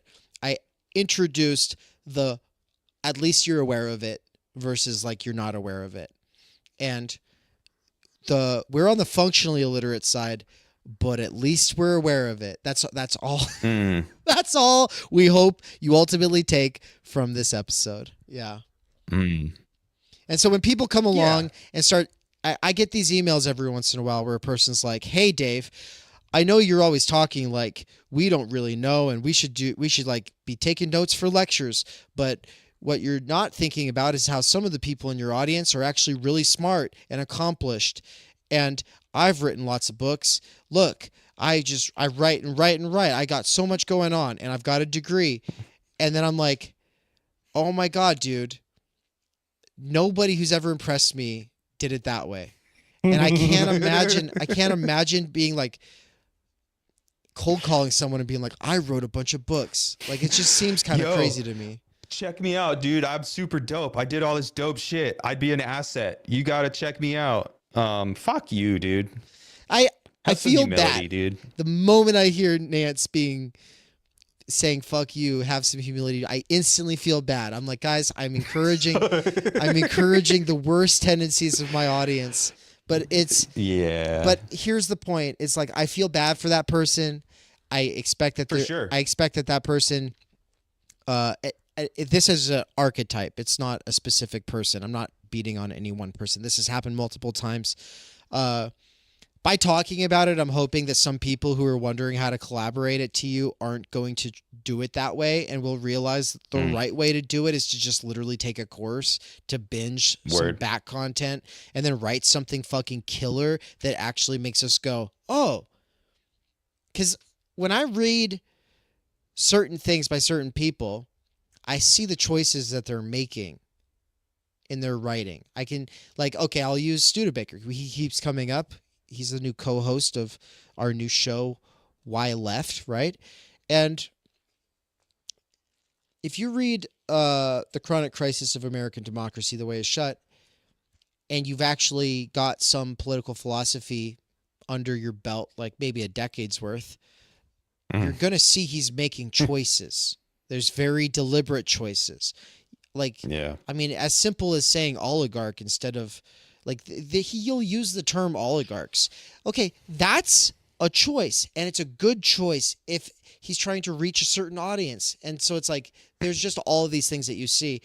Anyway, long story short, the way that he'll use time energy or engage with the post-class fractured mass, these are central concepts at TU. The way that in the last several months he has brought his own expertise to bear on time energy theory, doing the lecture that he did as a guest appearance for the McCarrickers seminar, when he talked about time energy before Descartes, time energy in Plato, Aristotle, and Confucius.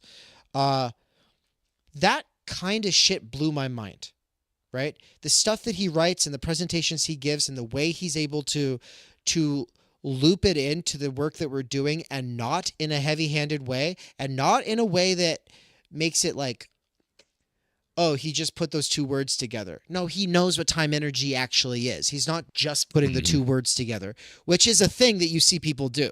And it's fine that they do it. It's meant to be a kind of concept that people can just pick up and use, and then eventually they'll get the sophistication part of it. But all I'm getting at is that's the way to engage. If you want to impress us with your brain, like, look at the work actually going on, contribute something, and we'll see. But there's all these people who are like, I'm doing cool stuff, platform it. And it's just like, we're not just a platform that's randomly posting. You know what I mean? Like, that's like Compact. That's like Jacobin. That's like New York Times. Like, that's like the university. It's like, no, man, like, this is a lot more like a school than just a platform.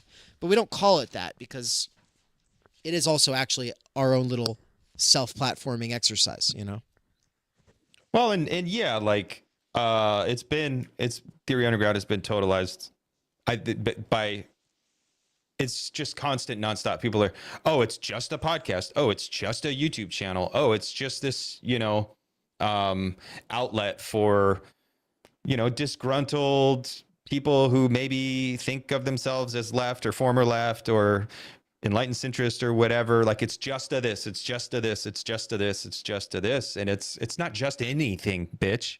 It's everything. Swolitariat's trying to get edgy. He wants me to say the word retard. He's saying, what if we were functionally retarded? Reading Lukács exposed my functional retardation. Well, Swole, we know.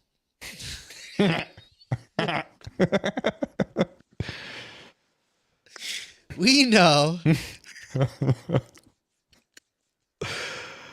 That's I feel stupid when I read Lukács too, don't you worry.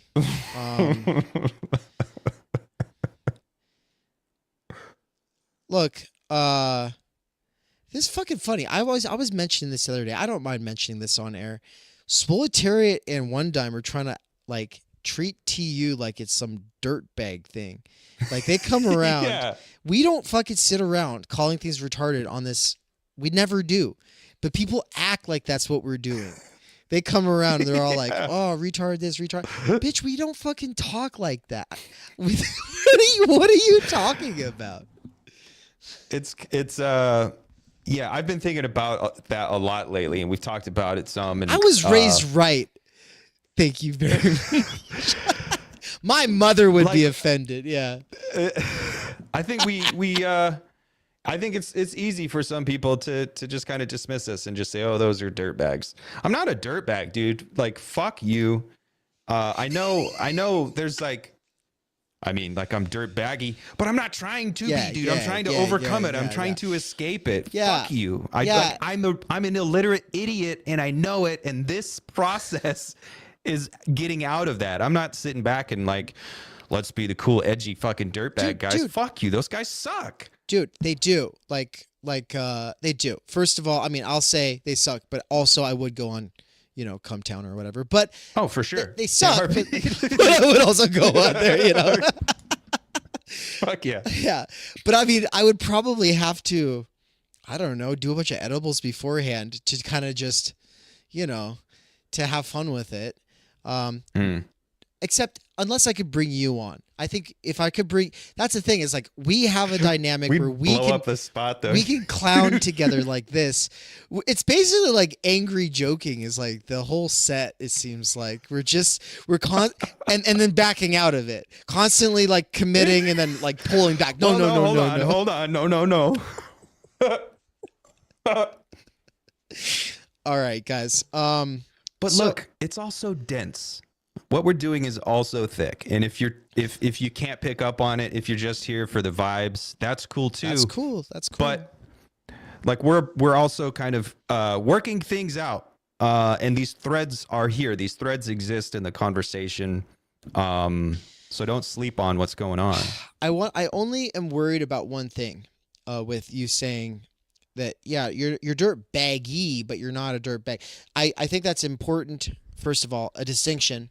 Because of, I don't think people realize that there is like, that's something about me, but I'm not trying to make it my identity. That's what you're saying. Okay. Yeah. And that's an important thing because a lot of people think if there's something about them, but they don't make it their identity, then they're not owning themselves and then they're not authentic. And that's stupid. It's stupid.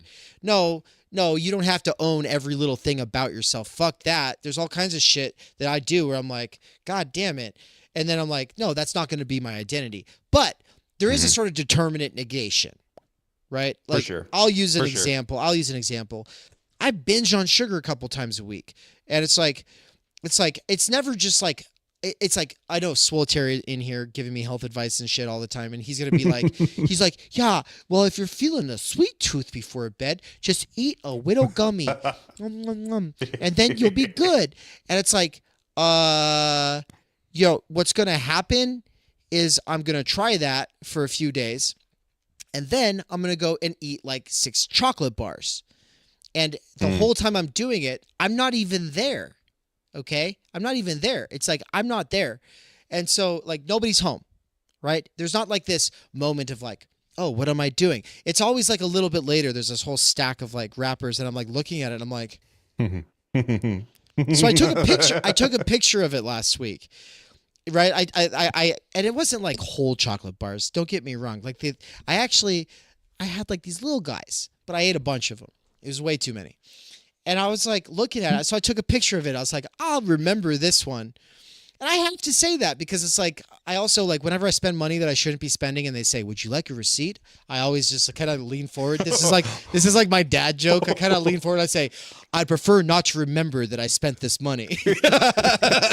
And they always laugh because they know exactly what I'm talking about.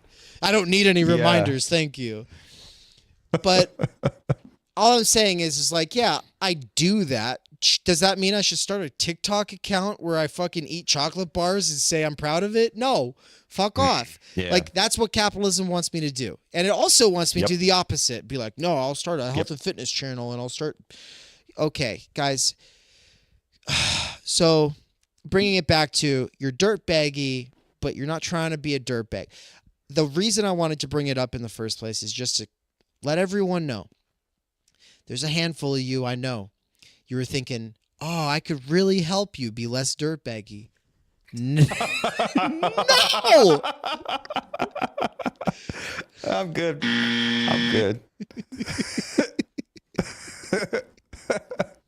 Just fuck off. I'm good, fam. I'm good, fam. I got it covered. Prohibition eroticizes, okay? Yeah. Yeah, a lot of people have swag. 20 faces. A lot of people have swag. Most of the people that have swag that I kick it with aren't extremist nationalists. Yeah. You don't got to do all that. Yeah. Hitler had swag too. I mean, while we're at it, dude, fuck. did you see them Hugo Boss uniforms looking fucking fly as fuck? Stalin's a pimp. Also, I mean, let's be honest. He might be a little fat, but Churchill's got game. Churchill's got mad game, mad swag. I mean, I'm saying, dude, Bill Clinton, was fucking swag to the nines. Bill Clinton was a pimp. It is true that Bill Clinton was the first black president. Like, Yes. fucking. Oh, it's But he was indisputable. also horrible No. and responsible for war crimes and like horrible shit, dude. Yeah. Yeah. Everyone go ahead and clip that bit. Use it against Nance in the future. I know he's got a couple of these hot takes. Here's a couple of the Nanceoids you could use, or Nancerisms. So Nanceoids use Nancerisms like uncritically. Yeah. So like, here's a Nancerism for you guys. Rachel Dolezal, hold on, based actually. I support that, dude.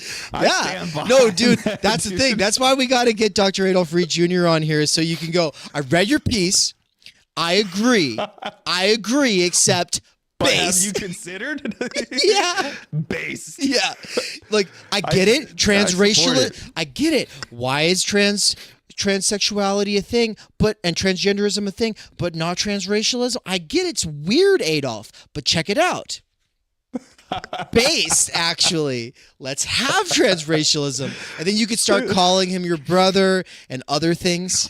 It would be amazing. Yeah. And he'd be like, get the fuck out of here. This is why he doesn't come on. He's like, you guys are fucking kids. Oh no. Yeah. Oh, I have to retract my support. But no, I do. I mean, it's not uncritical, but no, I stand. I saw you behind- talking stand about behind this that. on your. So for folks who are really, really slow and not quick to the game at all. I don't mean like mentally slow, but also that. I mean, in case anyone. No, We just mean physically slow. Just I mean like physically slow slow down. on the uptake, not keeping up with the Joneses. Like you're like, oh, I love Theory Underground, but you have 100,000 hours of stuff I haven't kept up with. For those people who are Yeah, slow, Nance has a channel and he's been doing post-TUCon content. He's brought on Kier.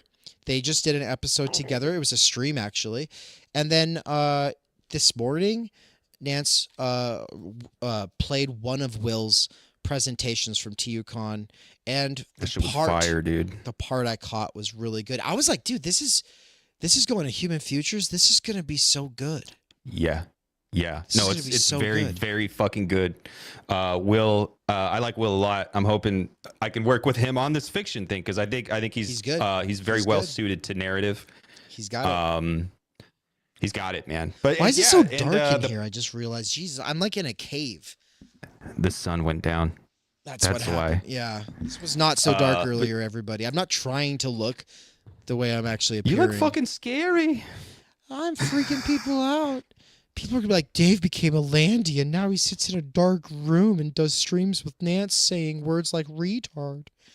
And then I'm gonna have the astronaut with the gun, and I'm gonna say, "Always has been, bitch." No, I have not. No, I'm You- very slow to that game. Listen, this is the way it works. It's been fucking retroactively. It always has been. That's the way it works. I do my time magic with Nick dude. Land. Dude, actually, that piece, we haven't talked about that at all yet. Hey, in the chat, I'm going to make a poll in the chat. Hold on. Keep them busy for a second. I'm keeping you busy. Yeah, so I brought on Kier. We did a little stream. That was tight. I restreamed I didn't restream. I streamed it because it hasn't been streamed on the mainline channel. Will's talk. I should be hopefully bringing on Cesar to my house.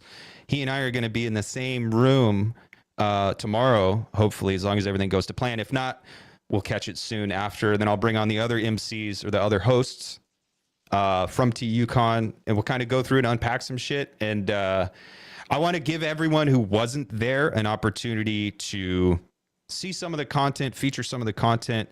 Again, we created 24 hours of talks over the course of these 2 days. I'm still stunned.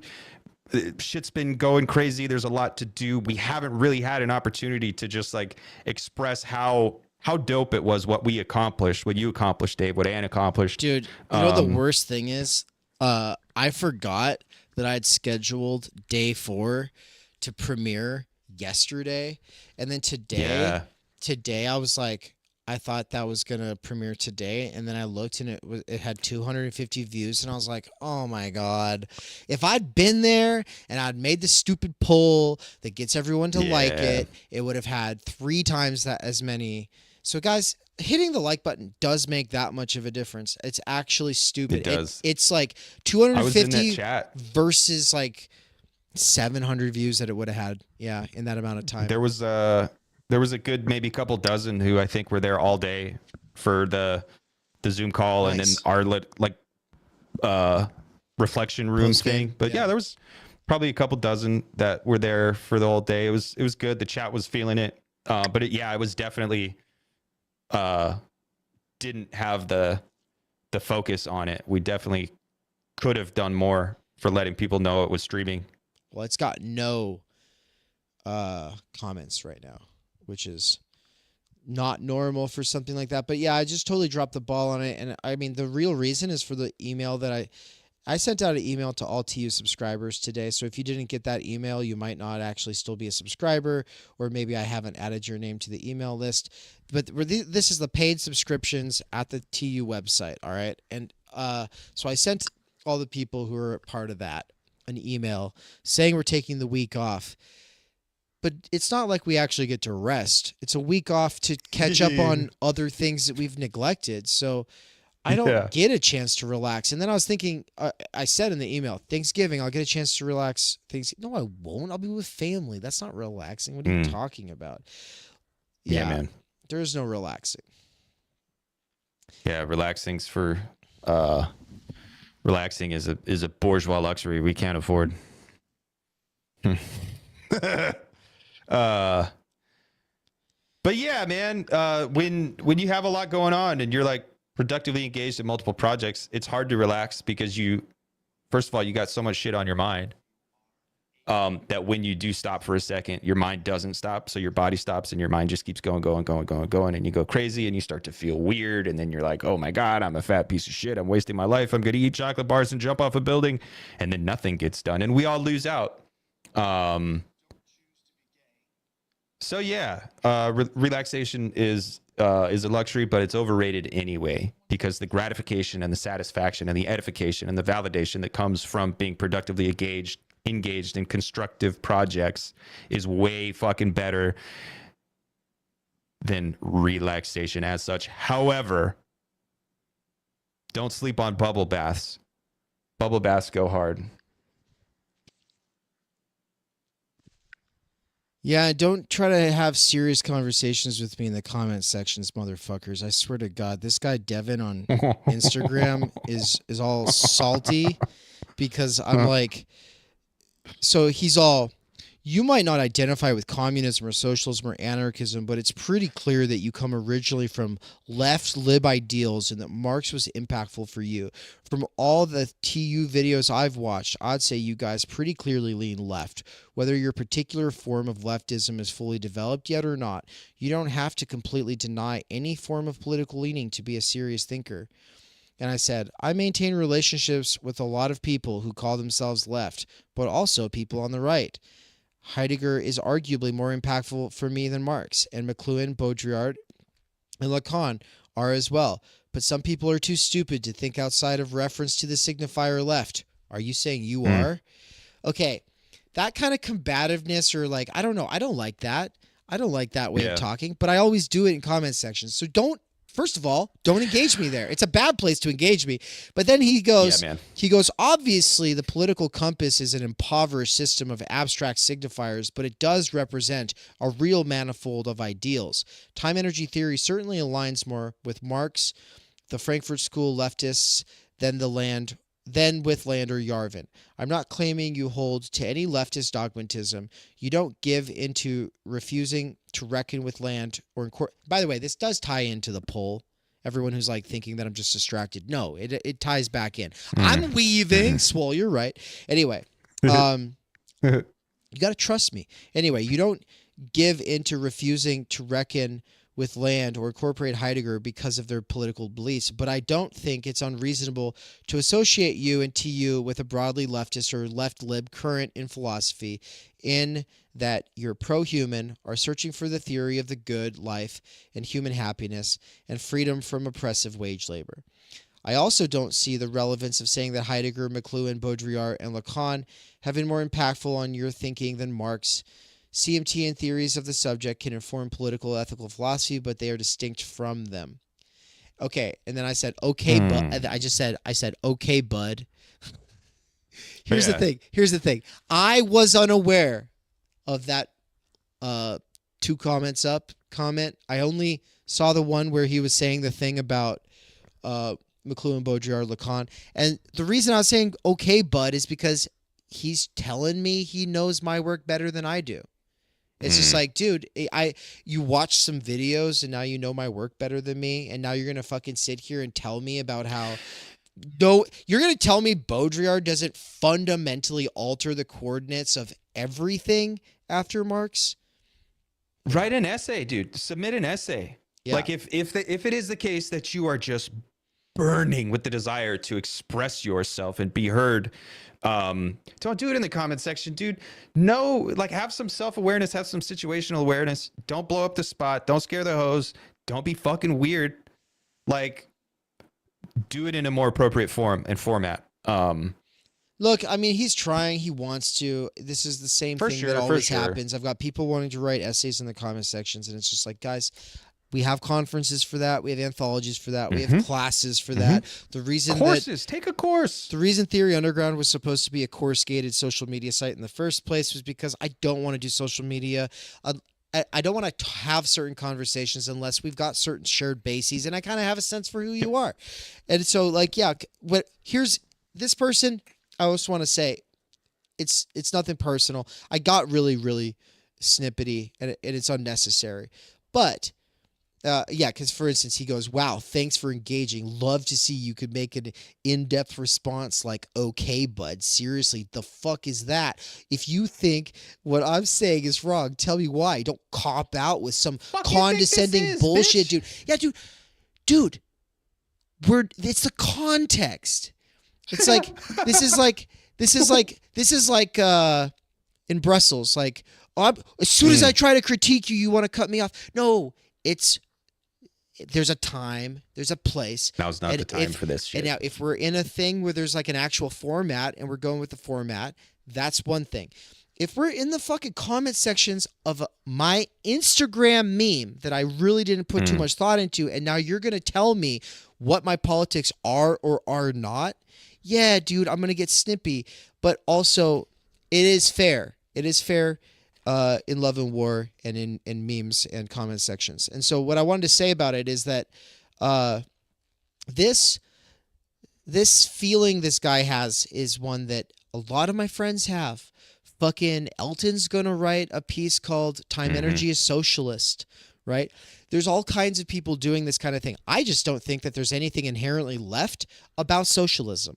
I think that socialism is just as much fascist. It doesn't matter. I genuinely believe that. I genuinely do not believe in pro-life or pro-choice. And I would call myself anti either one if it was trying to make decisions at a level larger than county-sized. Okay? That's because I care about large-scale structural change and genuine plurality. You can say, oh, that's actually a leftist thing. Oh, well, then why does Dugan also say that? Shut up. Don't fucking tell me what my politics are. I'm not a Duganite. I'm not a metamodernist. I'm not a platypoid. I'm not any of these things. And the whole point of Theory Underground is that it's a space for people to be able to critically suspend those kinds of things and work through them. And yeah, there's a weird concentration of like way too many leftists. We should probably get at least 3 of them out of here right now. I don't know. Just, I mean, you've all been cool in the chat, but I just feel gross. Like there's just too many of you guys. You guys are scaring the hose away, man. It's fucking kick them out, Swole. Fight them, beat them up, scare them away. We should kick Swole out. Fucking Swole and Mandy have to go. I know that they're leftists. They have to go. It's been real. It's been fun. Yeah, I'm sorry. I'll read the last thing that he said, though, because this was obviously on my mind and I wanted to touch on it. Before we get back to the email, okay. And by the way, 68% of you are saying that you did not read the email that I posted to Substack yesterday. So we'll talk about it in a second. But anyway, Devin says, if you can go as far as posting a meme defending your denial of ideology and having Zizek as a major part of your promotional videos, you'd think you'd be ready to acknowledge that you're always in ideology. Then you can at least give a serious response to a critique of your claim to being ascendantly above the extant political spectrum. Okay, he's trying to use big words now. Let me show you guys really quick what the meme is, though, because it's, it's funny. I thought it was funny. And so I'm going to pull it up.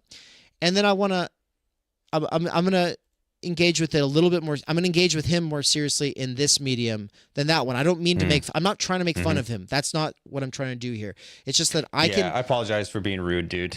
No, yeah, I'm not trying to be, but we're kind of Jekyll and hiding out this whole stream between being rude and not. So, it is what it is. Well, and look, man, it's a lesson. Like, you have some situational whether awareness. you if you have something to say it in the appropriate place. It's a thing that comes up, and it comes up over and over and over again. People want to express themselves. They're unable to due to the format, due to the context. And then they make it about themselves. And it's not about you. It's not personal. But we just don't have time for that shit. And that's what I'm trying to say. It's like, no, I was genuinely rude in the comment sections. Yeah. And it's not what I love to do. Okay, but with that said, I'm not apologizing. I'm just saying I don't love it. Anyway, so let's watch this. Okay. The person that you loved. I'm going to start it over. I will work for everyone. Whether you are young, whether you are old, whether you are Asian or Hispanic, whether you are straight or whether you are gay.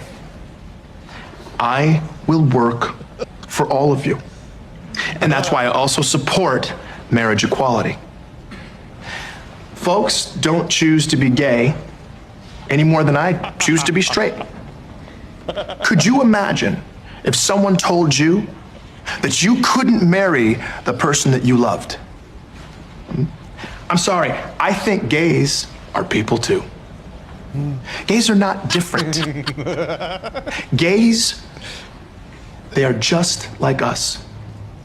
They love, they fear, they raise their children, they strive for a better life. They are me, and they are you. And their contributions are no less important than any other group in this fine nation of ours. He's right next to the gay dude. So, turn to that gay person near you and see that they are no different than you are. Looking at I will work for everyone. Okay. So the whole time it's Key and Peele. Which one's Key? Which one's Peele? I always forget. Keegan-Michael Key is the shorter one. Okay. Jordan Peele is the taller one. So Key is constantly trying. Or no, I got that backwards, I think. Okay, so Peele, the shorter one. Yeah, he's constantly whatever. Yeah. He's constantly being. Peele's the short one. Key's the tall one. Yeah. The camera would show the old, the young, and then it's like every time it says something about the gay, it's like on him. Camera's on him, and he's all like, "What? And okay, so like that's the simple premise is just like misrecognition or not wanting to be recognized as something. And so then we have I will work. The caption for the meme is when everyone keeps calling you a leftist despite you saying you are neither left nor right. And the point is like, yeah, the whole camera, like it's I called I hate to use the term called out because that's a little extreme. But I called out Benjamin Studebaker for using the royal we when he was talking about we and us, and kind of referring to the left. And I was just like, yikes. And here's why, guys. I'll do a whole podcast that gets into it with Benjamin on Monday. It'll be a live stream. You guys can be there. But I don't buy it. I don't buy it. I think that I did, and I was sold a lie. I do not buy it. I do not believe that there is such a thing as historical progress. I don't believe that there is such a thing as moral progress. I don't believe that there is a fundamental problem that can be described most accurately as a problem with inequality. And I don't believe that equality is itself a worthy goal or value. I don't believe in those things. I've said this before. I'm saying it again. And it doesn't matter how many times you say it. People are like, oh, you're still a leftist. Oh, really? I wasn't aware that leftists don't care about equality. I also don't care about diversity, equity, and inclusion. I also don't care about most of the meanings of democracy. I also don't care about did I say democracy? I don't care about most of the meanings of freedom, and I also don't care about democracy. I also don't care about oppression versus oppressor as a useful framework. These are words that have and of course, when people clip that, that's the part they take. Here's the stipulations. Obviously, I can talk about how something is oppressive. Obviously, yeah. But also, if you just take basic Daniel Gardner, O.G. Rose style trade-off theory, then it's like, okay, yeah, something can be oppressive, but still like the lesser evil. So it's just like, it's not a useful distinction. And then you say, oh, well, equality, that's a great goal. Treat each other the same. Oh, yeah, you mean like just like basic respect between peers? Like that's always been, that goes back to ancient Athens. Stop telling me that that is like the left. You mean, when you say equality, you're talking about something else, okay? And there's obviously this distinction between equity and equality in the United States. And that's like a very left versus right distinction. I don't like either. Yeah, equality before the law. Great. I'm not aware that that was like the left. I'm not aware that that's like the left. In fact, I'm pretty sure that that's like also conservatives in the United States. And probably more so in some cases, just saying. But it's not like the useful, it's like people are out here measuring everything in yards and you're measuring things with gallons. It's like you're measuring different things. And then people are like, oh, well, actually, you have to measure things in yards. That's what we do. And it's like, no, I'm measuring things with completely different instruments. Every one of those terms that I just laid out is actual instruments. And left is this catch-all for all of those things. I don't know why my camera can't focus on me, but it's fine, whatever. So what I'm getting at is that progress versus regress, liberation versus subjugation, oppression versus oppressed. These are all terms from specific historical contexts where I can't tell you what side I would have been on. There's this like younger left fusionist version of myself that just says, oh yeah, no, I would have been the abolitionist. I would have gone to jail fighting for this thing, or I would have, yeah, well, isn't that convenient to say from our current historical position? But now we're in a different time and there are less convenient things to say. And one of them is, that's a really odd instrument to be using to measure the current situation when what has dominated before our time, before most of you, if not all of you in the chat were born, is this thing called a duopoly. And its entire intelligibility as a legitimation narrative comes down to this idea of left versus right. And you could go, oh no, but I'm not on with this like European thing. I like those socialists and those anarchists and those communists. Dude, they all cared about a class of society. I don't care about that. In fact, I would prefer a class society if it means that more people get their time energy. I would prefer slavery if it means more people get their time energy. I would prefer 1 out of 10 people gets randomly shot into space if everyone else gets their time energy. I don't know. I'm exaggerating at this point. I'm not trying to say that I'm a utilitarian because I'm actually not. But what I am trying to say is I'm looking for a pragmatic approach that is literally time energy reductionist. And I do believe that there are people who are left and right who can ultimately inform that project in some way. They can get behind that project in some way. When I'm talking about families and neighborhoods and stuff, like that's going to resonate usually more strongly with conservative people, but conservative people can vote lots of different ways. Lots of Democrats are conservative. So it's like these are not useful terms. But most people in the United States do not vote. Mm-hmm. Most of them associate left with putting children on hormone blockers at this point. There's no getting out of that. You can't get out of that. And look, I love the Democrats in my life. I love the Republicans in my life. I especially love my dad's. I brought on my father-in-law. He's a Democrat. He said that whole thing with like the puberty blockers, these are these extreme cases that get elevated to the national discourse and they hijack everything.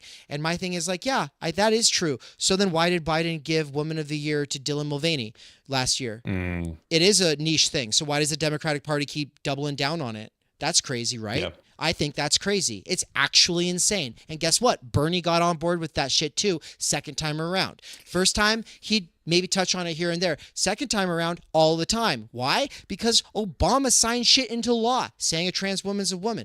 Well, that's a very interesting perspective. Theoretically, it's interesting.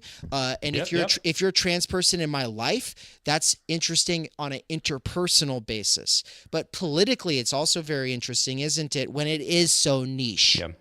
It is niche. Yep. And you're trying to tell me the person is a fascist because they have a concern with Woman of the Year being... No, guys, this is literally like, it's not just in schools. It's at every level in all of the institutions. That's left. You go, oh, that's not really the left. That's not really the left. But it is. The real left is Lenin. The real left is Kropotkin. Guys, I don't care then. Yeah. I don't care then. If I was around at the time and I was in the right situation, sure, I would have been fucking butt buddies with Kropotkin. But I'm not. And the chances are I could have just as easily been a Burke. I don't know. I wasn't there. What I have are a bunch of people telling me this is how history really went, and this is why we're really here in this current situation. And my entire interpretation of all of everything that led up until right now is actually correct because I get it from like this qualified like left source or this qualified right source. You see, we've got the right interpretive approach. And I'm just like, weird. I don't know. I guess I am the postmodern guy that like Cutrone is talking about, like towards the end of lecture today. You opened with this whole monologue about that. Yeah, maybe I am that. I think that we can do a sort of cartography of our moment, and I do believe that we need to be serious about history. But as far as I can tell, I don't see anywhere around me anyone who's doing a super rigorously self-critical, epistemologically rigorous approach to history. I don't see it. I don't see it, and I think doing so wouldn't just hit your wagon to like this one political tradition. All of that to say, Devin's right, and that okay, but is not a worthy response. And my disproportionately short response is a frustration with the medium. It's never the person, but of course, in the moment, I'm always just kind of like, I was just putting a meme out and now I'm being punished for it because someone thinks that I'm going to have a serious dialogue with them in the comment section. And there's no way to respond without it coming off rude. And then it's like, okay, but I've also gotten a lot of that kind of feedback in the last 2 weeks because as Theory Underground grows, there's growing pains. Theory Underground, I keep having to do this thing where I'm saying like, not us, but me. Because Theory Underground has become, whether I like it or not, bigger than myself. And it's like, that's cool. It definitely has a case of like founder syndrome right now. And I'm going through some kind of a crisis trying to hold all these things together. And I'm having very important conversations with people on the back end. But here's the thing. With great growth for an organization, you always get all these people who've been sitting around in the back and they've had all these ideas. And a lot of times, man, it's stuff that we've addressed so many times. And then they finally start bringing it up. And it's like, dude, we've addressed this so many times. I've written about it. I've talked about it. And I don't know. I feel like part of why I wanted to do this was I needed to say all of this and just come out and say, I don't care about your favorite words. Here's what I do care about. If you like bowling and you just had your heart broken and you want to go skateboarding, oh, okay. That's awesome, man. You're like my neighbor friend. My neighbor friend. He's moving. I'm like upset that he's moving. Guess what? When he tells me he had his heart broken or his band went out on the road without him and he's going to have to move and he's moving in with his girl and he's changing the chapter of his life, I'm like I care about that. He's a person. He didn't text me that though. We're just talking. We're standing outside talking. It's that easy. But then as soon as people want to fucking start putting it into text and messages and like turn it into like this whole thing. And then like, it's like when he tells me about his favorite things, it's like, cool. But then over here, people are telling me about their favorite words like equality and freedom and emancipation and liberation and classlessness and all of this stuff. And I'm just like, cool, man. I remember 10 years ago, maybe even, 7 years ago, 6 years ago, even to a certain extent, 5 years ago. Okay. Still to some degree, 4 years ago. 3 years ago, though? No. 2 years ago, definitely not. Last year, get the fuck out of here. I have done a lot to deconstruct those words for me. And bringing it back to Devin, I think his most crucial point was this one about like, oh, you think you're outside of ideology. No, I don't. There is a jouissance in holding a position that renounces everybody's favorite little signifiers. And there's also a jouissance in telling you all, yeah, no, actually, Thomas Jefferson didn't go far enough. We actually need more slavery. It's just preferably robots.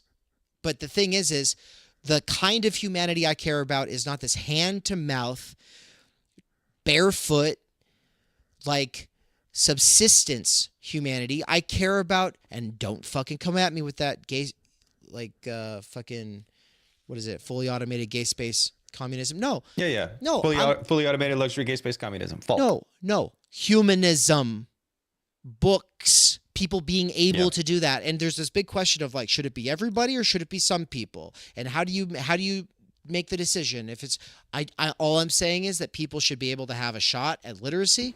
And if they dig it, they should be able to keep going deeper. And that shouldn't depend on how they're going to instrumentalize it towards someone else's means, because every great polymath, every great innovator, they all had their skole or their otium. Pick your word.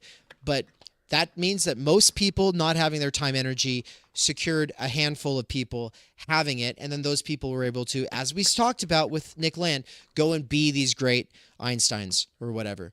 And what I brought up with Land was my concern is that the kind of waste being produced by capital is the kind of potential that means that sugarcane farmer's son or daughter could have been the next Einstein. Do I actually care about the advancement of physics that much? Sort of, but I care more about the next Immanuel Kant, if I'm going to be honest. I care more about, fuck that. I care about people being able to be polymaths and Renaissance people. I care about people being able to speak multiple languages and travel the world, not in some touristy way, but like they actually get to stay and know a place because they actually speak the language. So, yeah, no, that's what I care about. You could say, well, that's still leftist because you still care about everybody at the end of the day.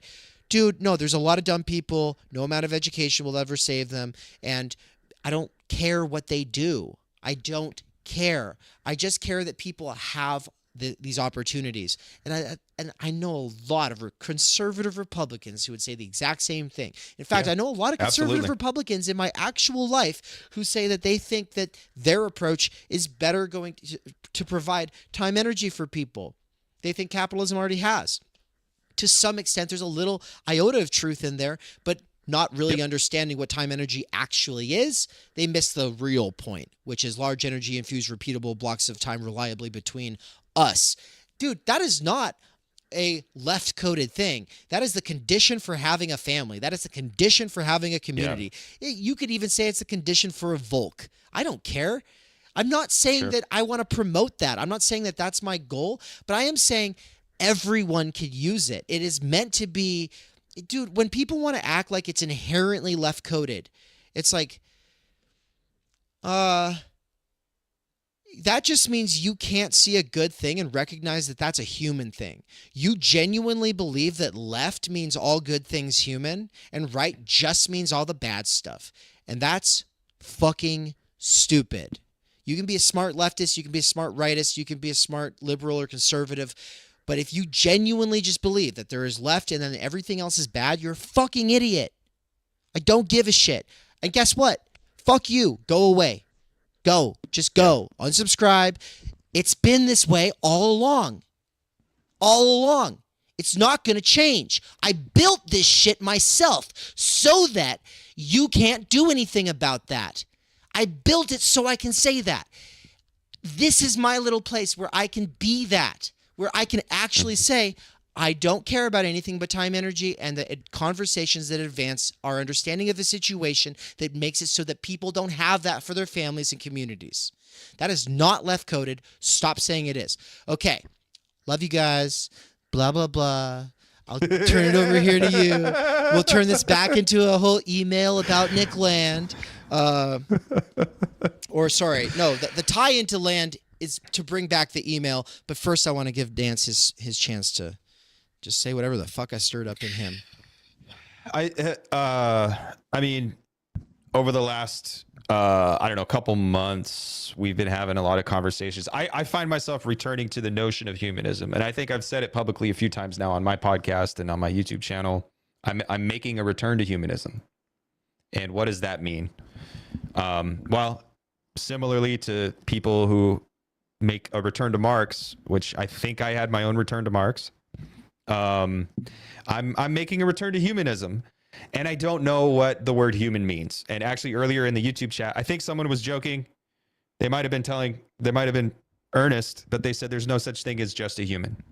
And there was a time in my life, you're muted, by the way. There was a time in my life when I was skeptical of the word human and even like repelled by the word human because I understood it as a framework that was used exclusively. It was a thing that was used to exclude and segregate and kind of instrumentalize actual living human beings into different categories and different stratifications of man. And so I was like, that's an exclusive term. My understanding is that I have to be something other than just a simple humanist. And so I played with transhumanism. I played with post-humanism. We talked about post-humanism. I even played with anti-humanism. And I think recently I've decided, why not humanism? Why not really investigate a humanism, a robust humanism? And I think in order to do that, we need to reckon with the term, and we need to reckon with the notion, but we also need to reckon with the event, the phenomenon, the embodied being that is a human. And so I see my project unfolding in this way. So I'm obsessed with intelligence, the question of intelligence. I'm obsessed with subjectivity. I'm obsessed with a robust materialism that it's weird. It's goofy. I allow room for spooky shit that other materialists would kind of reject because it's not materialist enough. But like all these things, I'm finding myself making a resolute return to humanism. And there are and will be people who want to problematize that, and that's fine. I'm here for it. I'm here to have that conversation. And as it stands right now, I back that shit up. No, let's be humanists. Let's do that. Let's tarry with the human question. And I think that's enough, at least for me right now. I do care about emancipation. I do care about individuality. I do care about... We're too emancipated. We're too emancipated. We're way too emancipated. Everything's too emancipated. In many ways we are. In many ways we are, right? We're living in this purely positivistic world, and it's a horrible thing, and it's breaking down our ability to think. It's breaking down our ability to be in the world because it's too positivistic. There is too much liberty of this kind that we want to reject or push back against and say, whoa, hold on. Like, there's no room for me here, the subject, the embodied subject. I can't exist because I'm in this weird positivistic world that's been filled up with meaningless bullshit because, yeah, I'm not a postmodernist as that word gets understood, but I'm very influenced by postmodernism and the thinkers that get called postmodernists. But all that said, man, I'm really excited. Why Left is exciting for me because I have spent the last several years unplugged from political machinery, political discourse. I don't pay attention to it. I don't think about it because it's too hard to think about. I genuinely don't care. I don't want to have a conversation with someone about politics most of the time. Now, I have actually enjoyed talking with like Christine Louis did solely about politics because she has kind of an interesting way of approaching politics and what is politics and you're doing it wrong and this and this and that. But Manuel Georges says human is too universal and therefore imperialistic as a concept. Who gives okay, fine. Who gives content Sure. to this concept? We do, and we're imperialists who work for the CIA. What's the problem? Sure. What's the problem? Yeah, what is the problem? Don't just give me a slogan. Don't just come back and try to like smack me with your huge intellectual philosophical fucking dick. Tell me what the fuck you're saying. Don't just give me one sentence and say I'm a horrible person. Explain to me what you're saying so I can like take it into advisement. And if you can't do that, then you don't have anything to say. You're just reacting to. You've been trained into that. You've been conditioned to push back against it. What I want to, before we can close this out, I want to dwell just a little bit on the concept of the human because it is a concept, and that means that it's disputed. And so I think people hear you, and what they're reading into it is all this bullshit. And they're not reading into it the book you narrated to Audible. They're not thinking about virtual purposiveness. That is what we're talking about. And so if there are Homo sapiens who are not virtually purposive creatures, which is how we think of human, then I kind of just don't care about them as much as the humans who are virtually purposive creatures. And personally, I suspect, and this might be a little left-coded for some people, I suspect all Homo sapiens are virtually purposive creatures. That we couldn't see some kind of something tragic in slavery if it wasn't for the potential that has been collapsed or erased due to what is being actualized for that person. And how you can't just take that person and then say, hey, you're free now. No, it doesn't work that way, actually, because that person is still a slave. They are, at the level of how they've been subjectivized, still a slave. Now, some people were technically slaves, but at the level of their subjectivity, they were not slaves, right? So we could do that. We can always talk about people who are technically or legally free, but slavish in spirit. Okay, but that doesn't mean anything if we're not talking about humans, all right? Like that human doesn't make sense outside of reference to this idea of slavery being something that we can be, whether it's legal or not, whether it's someone else dominating you or you being dominated by your animal side and not having any control over yourself. Not having any control over yourself is slavish in this sort of picture. And this virtual purposive idea cannot be understood with Deleuze. It cannot be understood with, can't be understood without Being in Time. But we come out of reading Being in Time together. Dude, I do think, like, for me, a lot of Heidegger, a lot of Bataille, and as such, like, there is Deleuze and Guattari in there, but there's also this Levinas that I'm like, it is kind of taking I'm trying to straddle the fissures, right? The fault lines that, like, we're finally starting to draw a map, which is why, again, it's land in Zizek. It's not land in Michael Greer. It's not Yarvin and Ben Burgess. Land and Zizek represent these mainline tendencies. And I'm trying to kind of straddle the fault line and figure out. Ultimately, at the end of the day, dude, I'm a scared, fragile, frail idiot, and I'm coping with that. And if you want to come around and tell me what I am, then have the fucking grace to actually explain to me what I am. Don't just say, well, this is what you are because it's what I think you are. This is on that imperialism.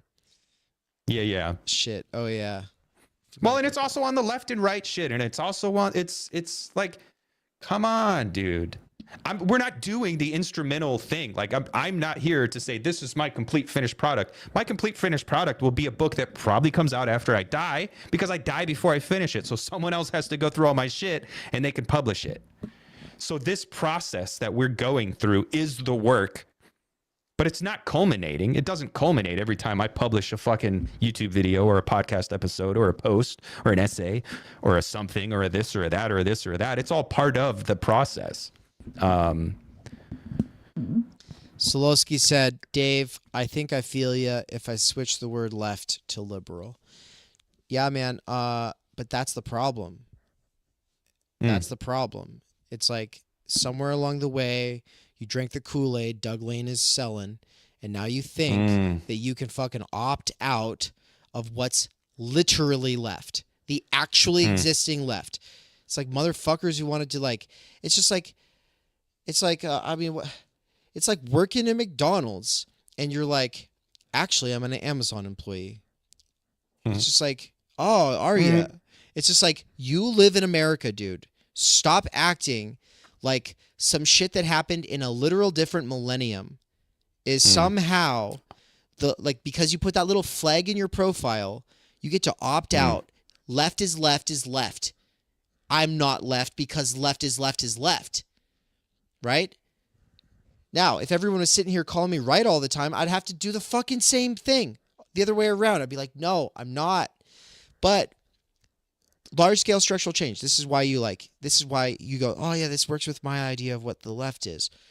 Yeah, except that, like, I want large-scale structural change so that people can be right. So that people can be left. Yeah. There will be a left side and a right side of every human grouping for all time. But if you want to encompass the whole population or try to think universally, you can't do that by choosing a side. It's fucking stupid. And I get it. Like, Todd has raised it to the level of the dignity of a concept. He's like trying to do it like very seriously. Okay, but Todd also understood where I was coming from when we first talked about this, which was very long ago at this point.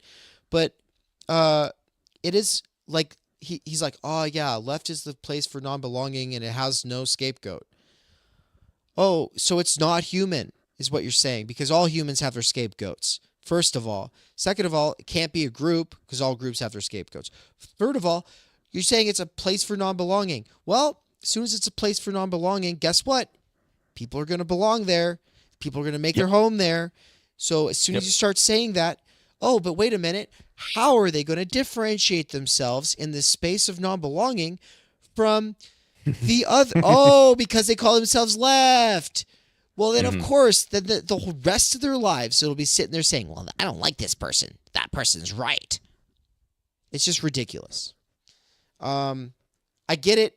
Like, he belongs to a generation of people that were like Cornel West and Paul Cockshott and just like elder leftists, elder leftists. We're not talking about the people, I don't even know. Maybe the people at Jacobin are the elder leftists at the end of the day. But there's this whole like generation of people that are our age trying to act like it's not a new millennium with new conditions. There's a whole, I don't blame anyone over the age of 50 for holding on to this idea of the left. And I don't blame anybody under the age of 15 for acting, for buying what they're selling.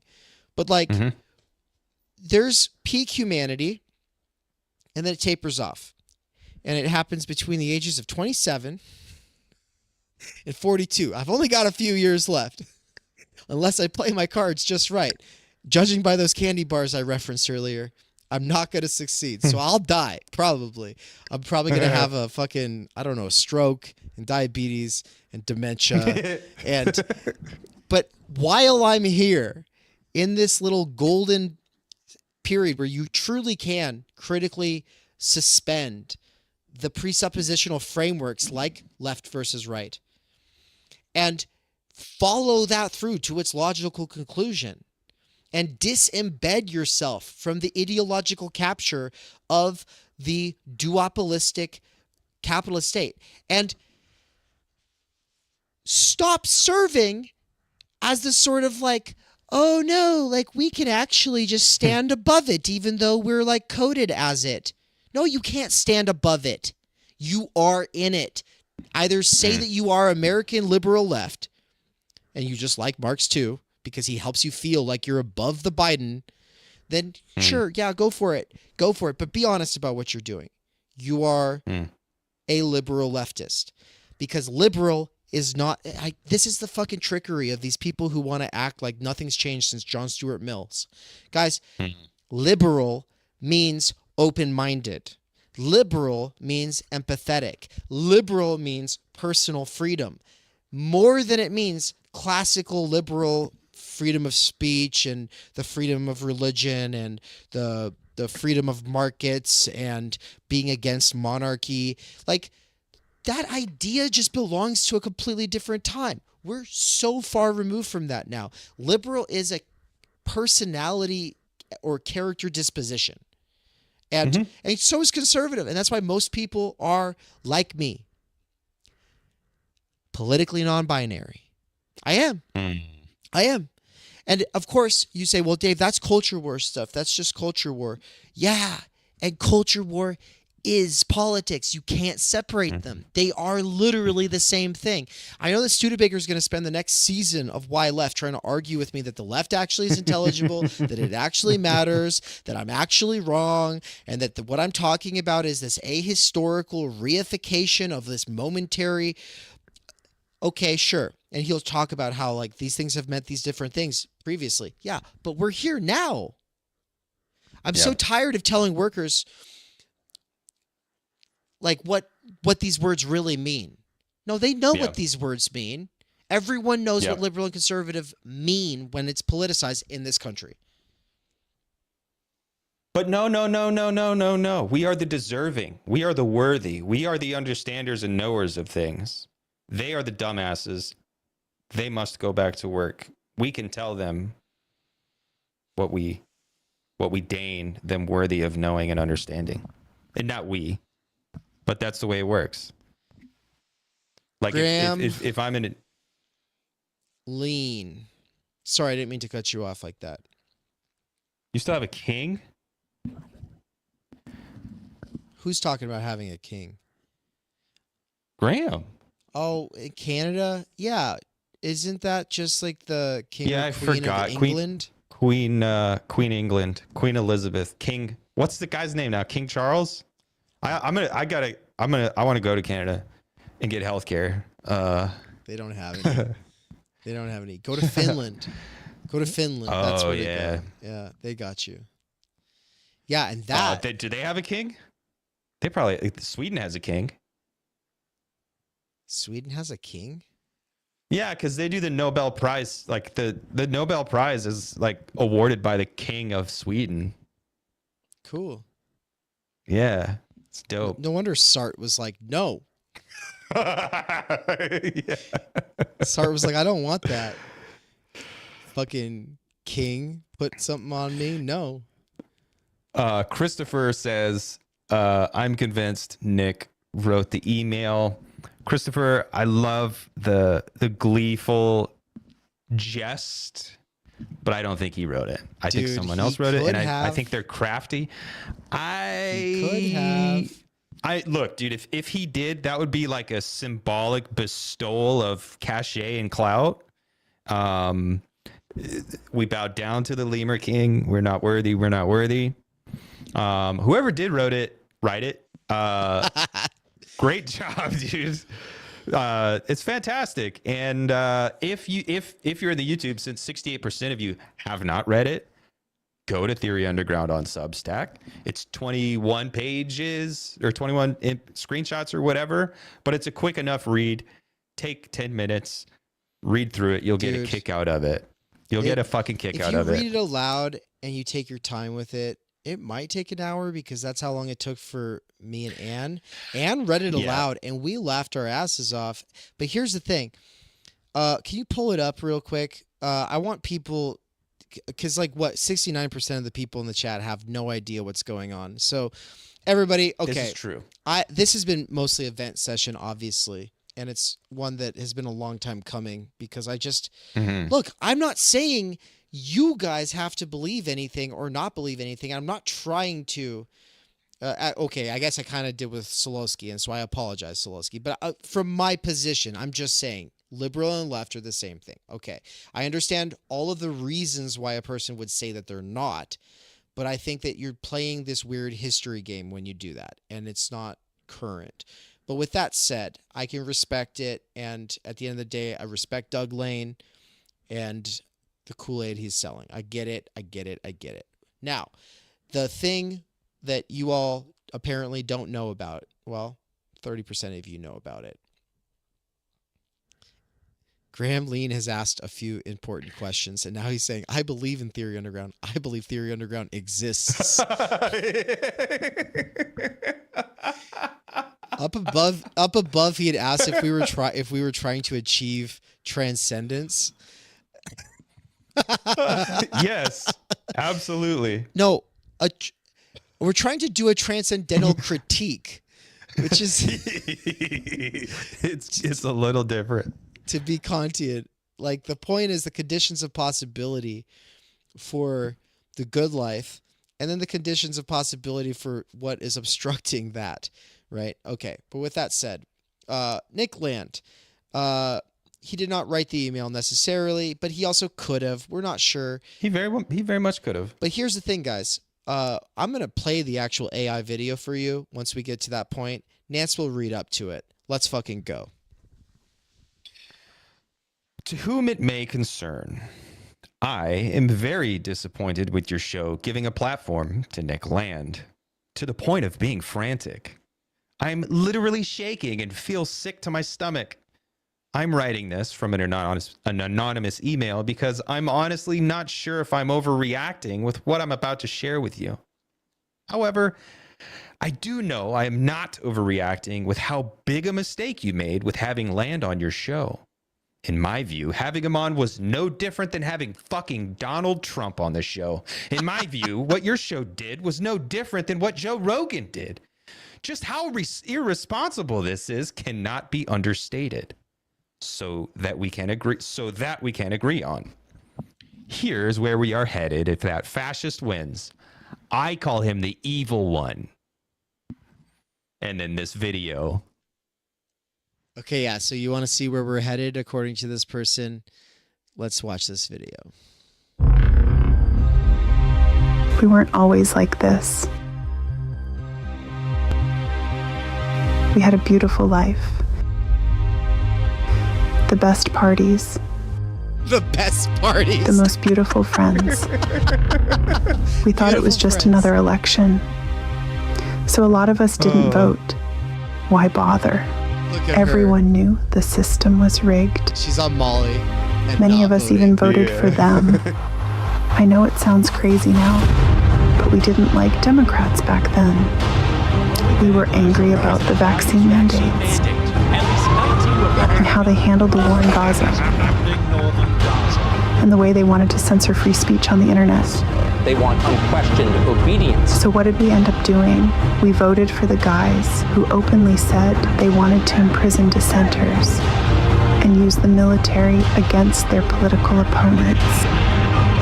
Not something Democrats have ever done. So yeah, we were wrong on that. Big time. When Trump got sick and died, Vance was 39 years old when he became president. 30 years later, he's still president today. And with the Supreme Court on his side, they gave him dictatorial powers. They took away women's reproductive rights, outlawed contraception, and removed the minimum wage. Then we had repression of dissent, AI surveillance of everything we did or said on a level we couldn't imagine. The government under Vance, Peter Thiel, and Elon Musk set up concentration camps for illegal immigrants, then legal immigrants, then even homeless people. For people with like no eyes on screen, this is all really They bad finally AI admitted video. climate change was real, but it was too late. Florida sank into the Gulf, and the West burned, and cities across the country became uninsurable, then uninhabitable. Musk and Thiel poured all of our resources into artificial intelligence so they and their friends could become immortal. I don't know what happened to them, but I know what happened to us. They have fires. So hold on, I didn't watch. Pause it. I didn't realize. I did not watch the credits. Yeah, I didn't realize there were credits. Yeah. this can't be real, dude. AI, that can't be real. So let's look at it. So AI video and images, Kling.ai, Minimax Stable Diffusion, AI voices. That's the models they 11 used. Labs. That's the Stock model. footage, music. So no real names So that's the attached to it. platforms. And if you look at the So date, Titan folks, Striker, what is that? if you look at the date of this video, you'll see that it It was what, actually 4 days ago. It was like 3 days before I received the email, which was the morning of what was it? The morning of Halloween or the day after or before? It might have been. I think it was the day before. I think. Let me double check. I think it's the day before Halloween. Yeah. I think. And so this video had been uploaded 3 days prior to them emailing this to me. But here's the thing. This email, I know everybody who's only heard as much as you've heard so far from Nance, you guys don't even realize how fucking crazy it gets. Like, first of all, I mean, it's elaborate. And okay, I do want to say, I am overhyping it. This would not be Land's best writing, but it's also elaborate and well thought out. And and if it was Land, well then the thing is like I wouldn't be surprised about the last half. The last half could be him having some fun with some friends, but I just don't think he does CCRU shit anymore. So I think this is I think this came out of a real Discord group where they do some sort of CCRU stuff. That's what I think.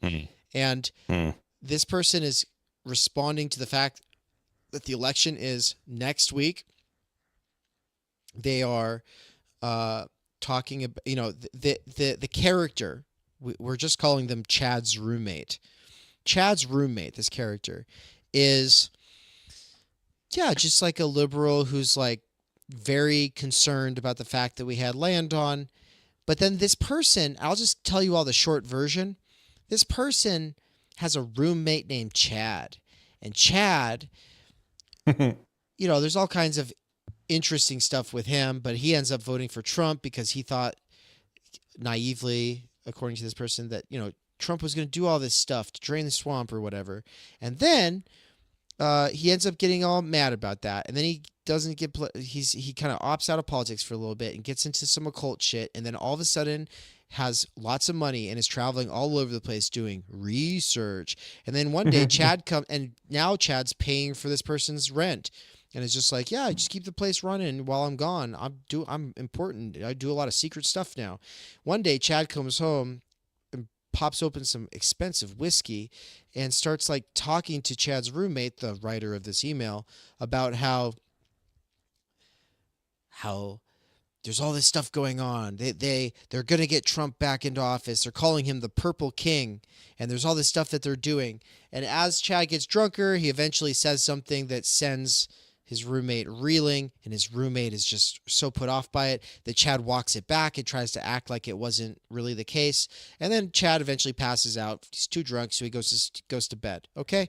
What does Chad's roommate do? Gets on the laptop.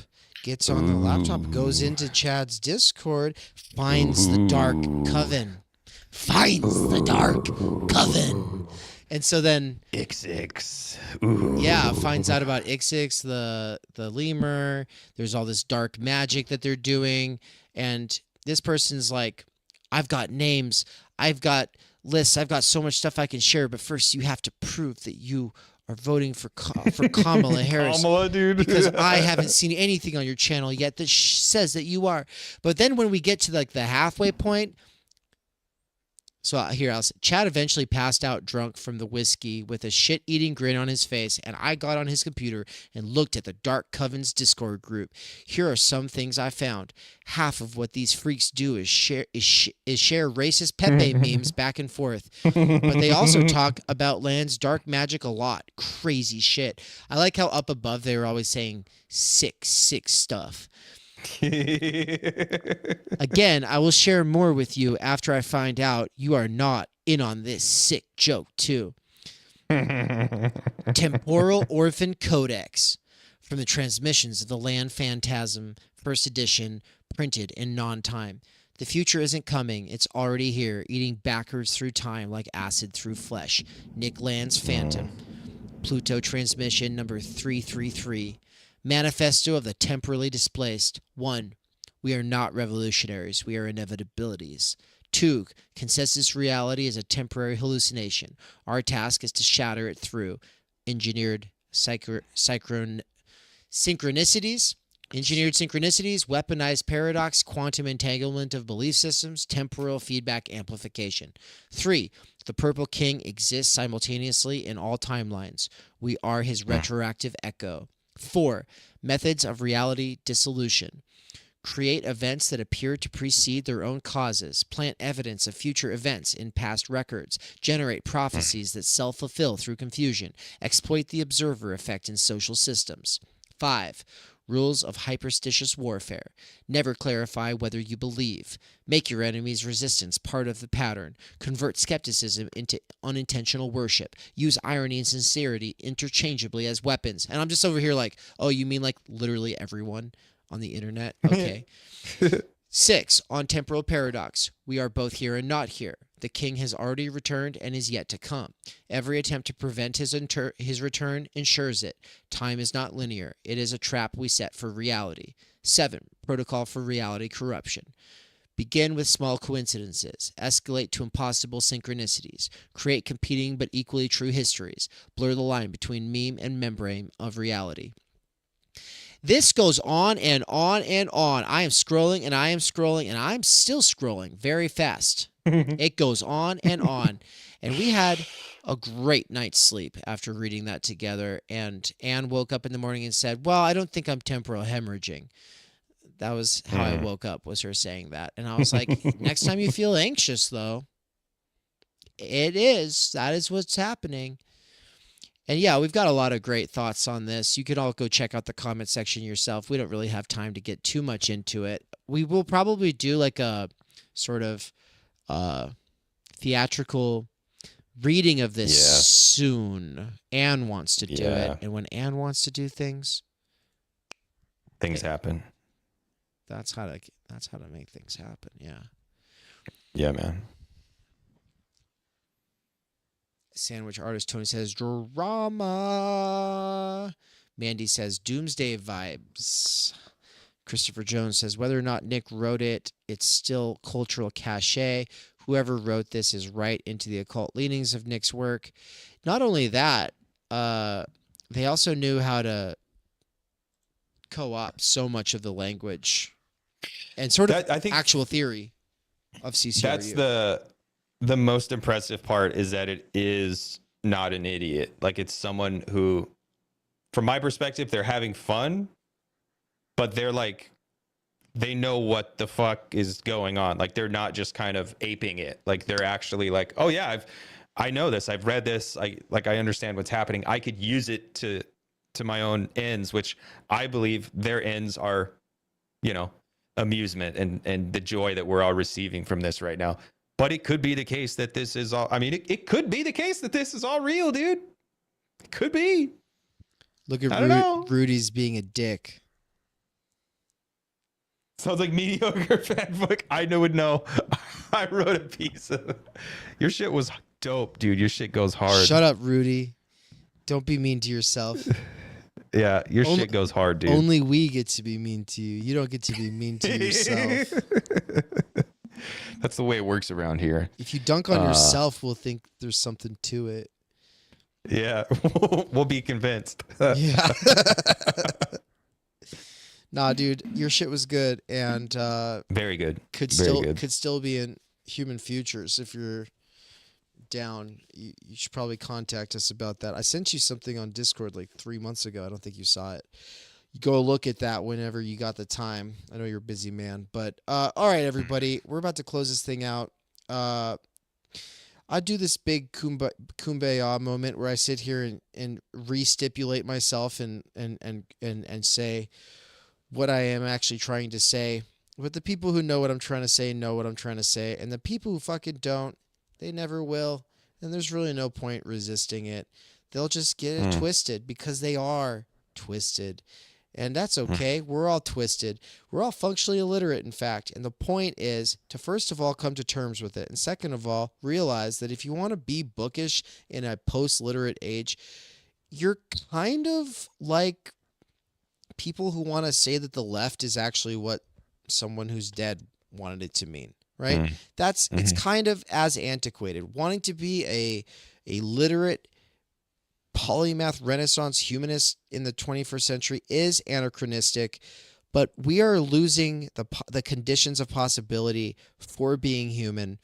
The question about whether anything human will make it into the near future is a genuine one. I know that for land, it's just like, oh, well, the brains will have, like, it's not efficacious to carry a brain through space.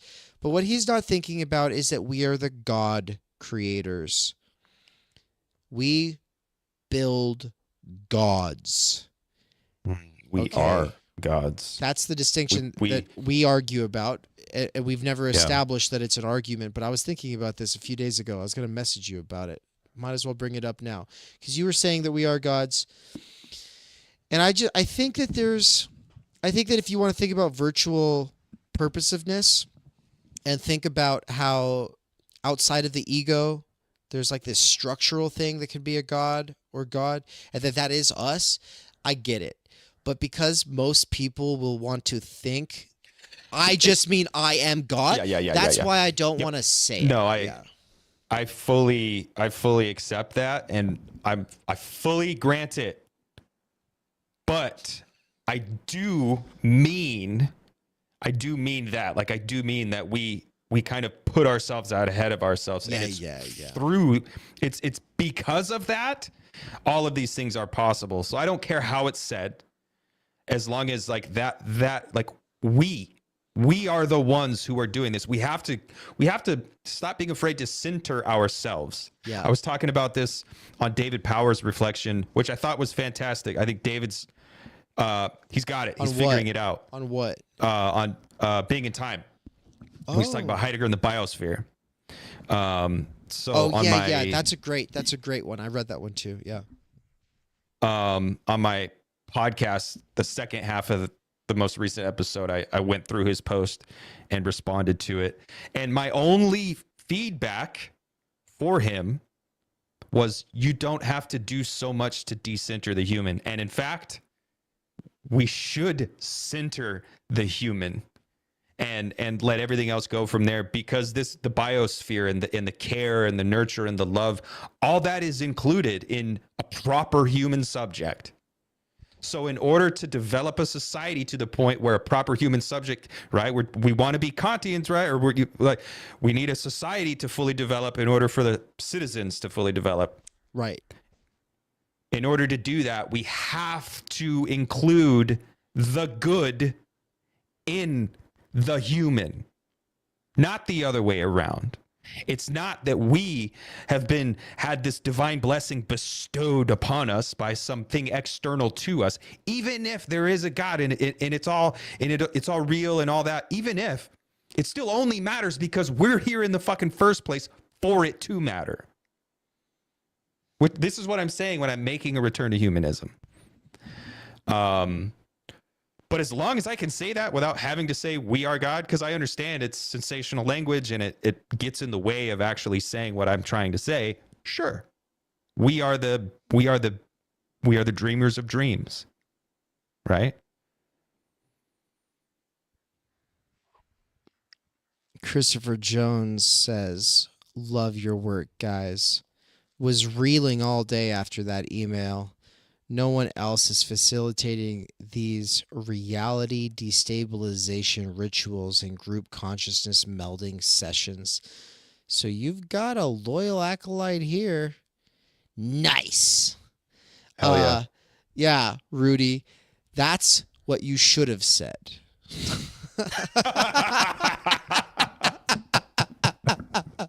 I'm joking.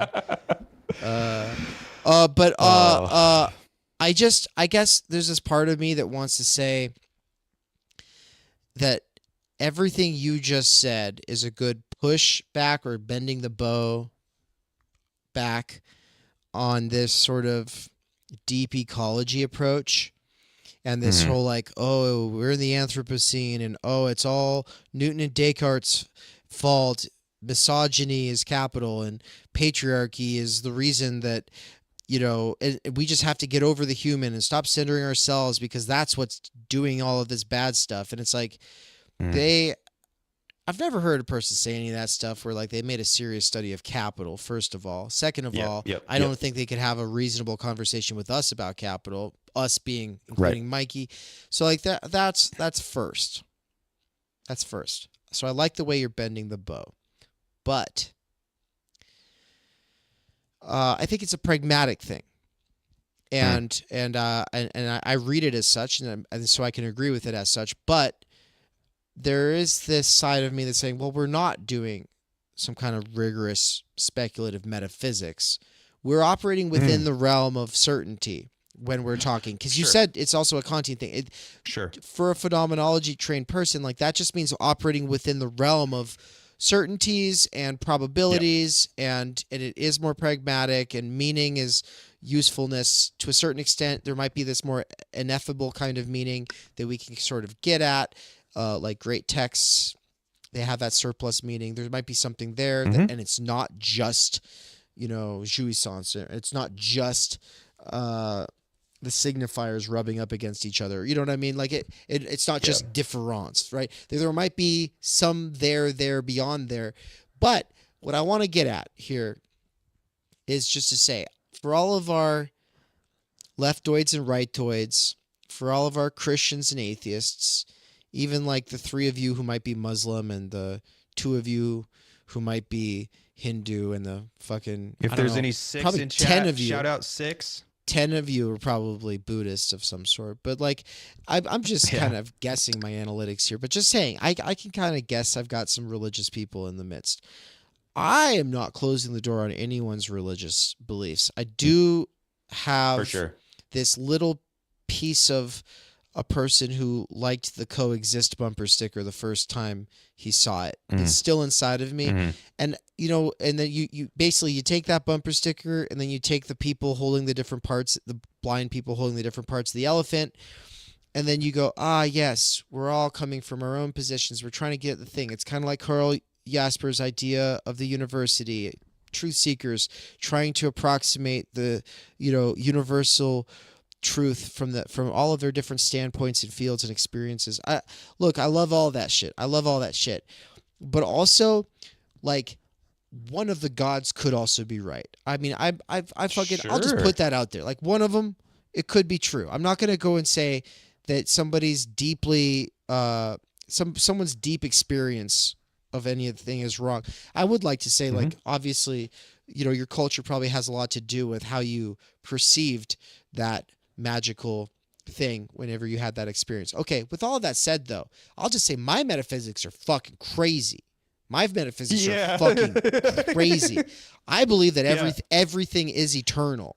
I believe that everything is eternal, that this moment is eternal, that everyone's life, the best moments, the worst moments, the boring moments, the in-between moments that you weren't paying attention to, these are all frozen in time like fucking fossils, and that consciousness itself is not necessarily... Don't chew on that, buddy. Kitty cat trying to chew on the wires. I'm just saying, like, to me, it's more plausible than most other accounts. And it's not just the eternal return, which for Nietzsche is an individualist thing. For Nietzsche, it's like you should live your... It's a pragmatic thing. He's saying live your life as though you're going to keep having to... As if. Yeah. And it's like, no, I'm saying... I'm saying live your life as though you might have to be that other person. Yeah. And for eternity. And you know what? All timelines could be real, right? Like all of these things are possible. I have no strong commitments. That's just as plausible to me as presentism. Most naturalists are presentists of some sort. And if you guys just like spend some serious time doing analytic metaphysics of time, you'll see like the greatest brains are super divided on this stuff. And guess what? None of them agree with your common sense. So I don't know. Like, to me, it really is like the only reason that speculative metaphysics, especially rigorous analytic speculative metaphysics, have any value to me is just to show you how much more plausible unlikely things are, or things that seem unlikely from the standpoint of our doxa, of our common sense. Yeah. And so, yeah, I don't want to close the door on any of that. And at the same time, I want to say, no, I want to shake hands with you and operate within the realm of certainty. And within that realm, I'm going to say humans fucking matter. And maybe like we're on a continuum and consciousness will have to experience the consciousness of all creatures for all eternity. That's possible. I think about that all the time. But but humans are the ones who, if domesticated and enslaved, have real potentials opened up, but also other potentials foreclosed. And that's what keeps me up at night. And time energy is the actual condition for almost any of the more interesting human pursuits. Yep.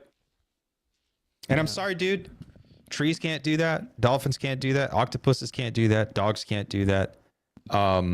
Maybe other life, maybe other subjects do exist. And if they do, I was just gonna say neither can the fucking environmentalists who want to like displace the human. Like they are so structurally stultified they don't even know what a human can be. Yeah. That's it. What is it? I don't know what it is, but I know that it's this virtual purposive being that is capable of the highest highs. And right now we're stuck down in the lowest lows structurally, right? And that's why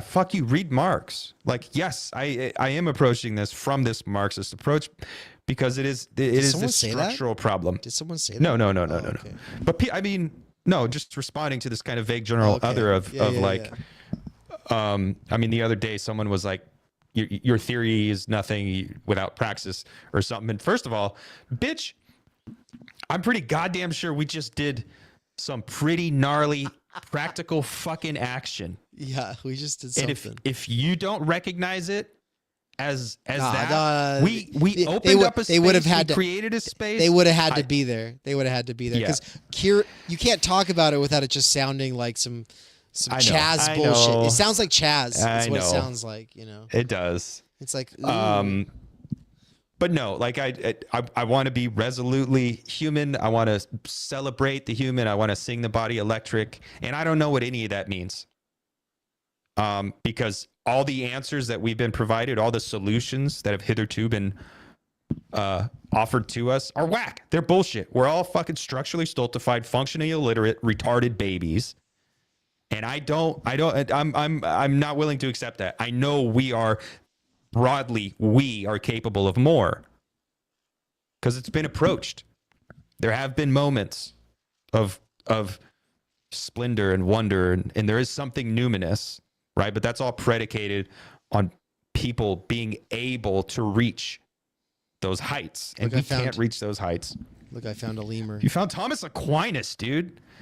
That's a lemur named Thomas Aquinas.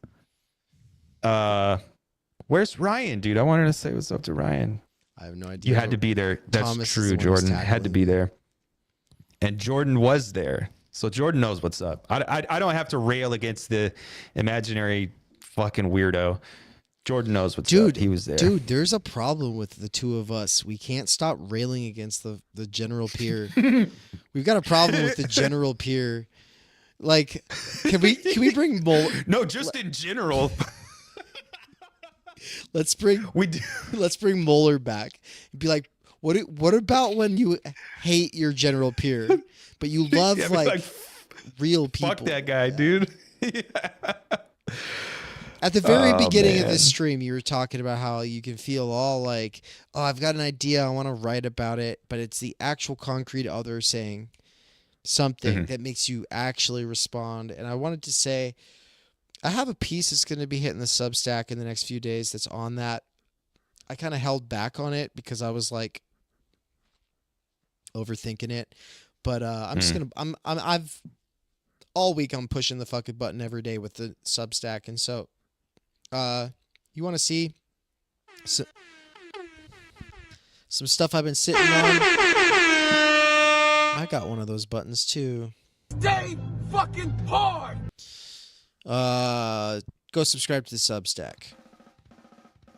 It's pure ideology. What the fuck is this world? What have they done to us? The system is so decadent today that it is up to us, whatever survive of the left, to speak about common decency and so on and so on. Trigger warning. And you don't have the time, energy, because you have to do other things. And you don't have the time, energy, because you have to do other things. And you don't have the time, energy, because you have to do other things. That was great. Amazing.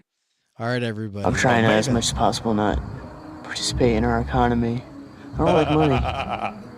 So, I'm trying to live by bartering alone. You can't just say everything that comes into your head. That's bad talking.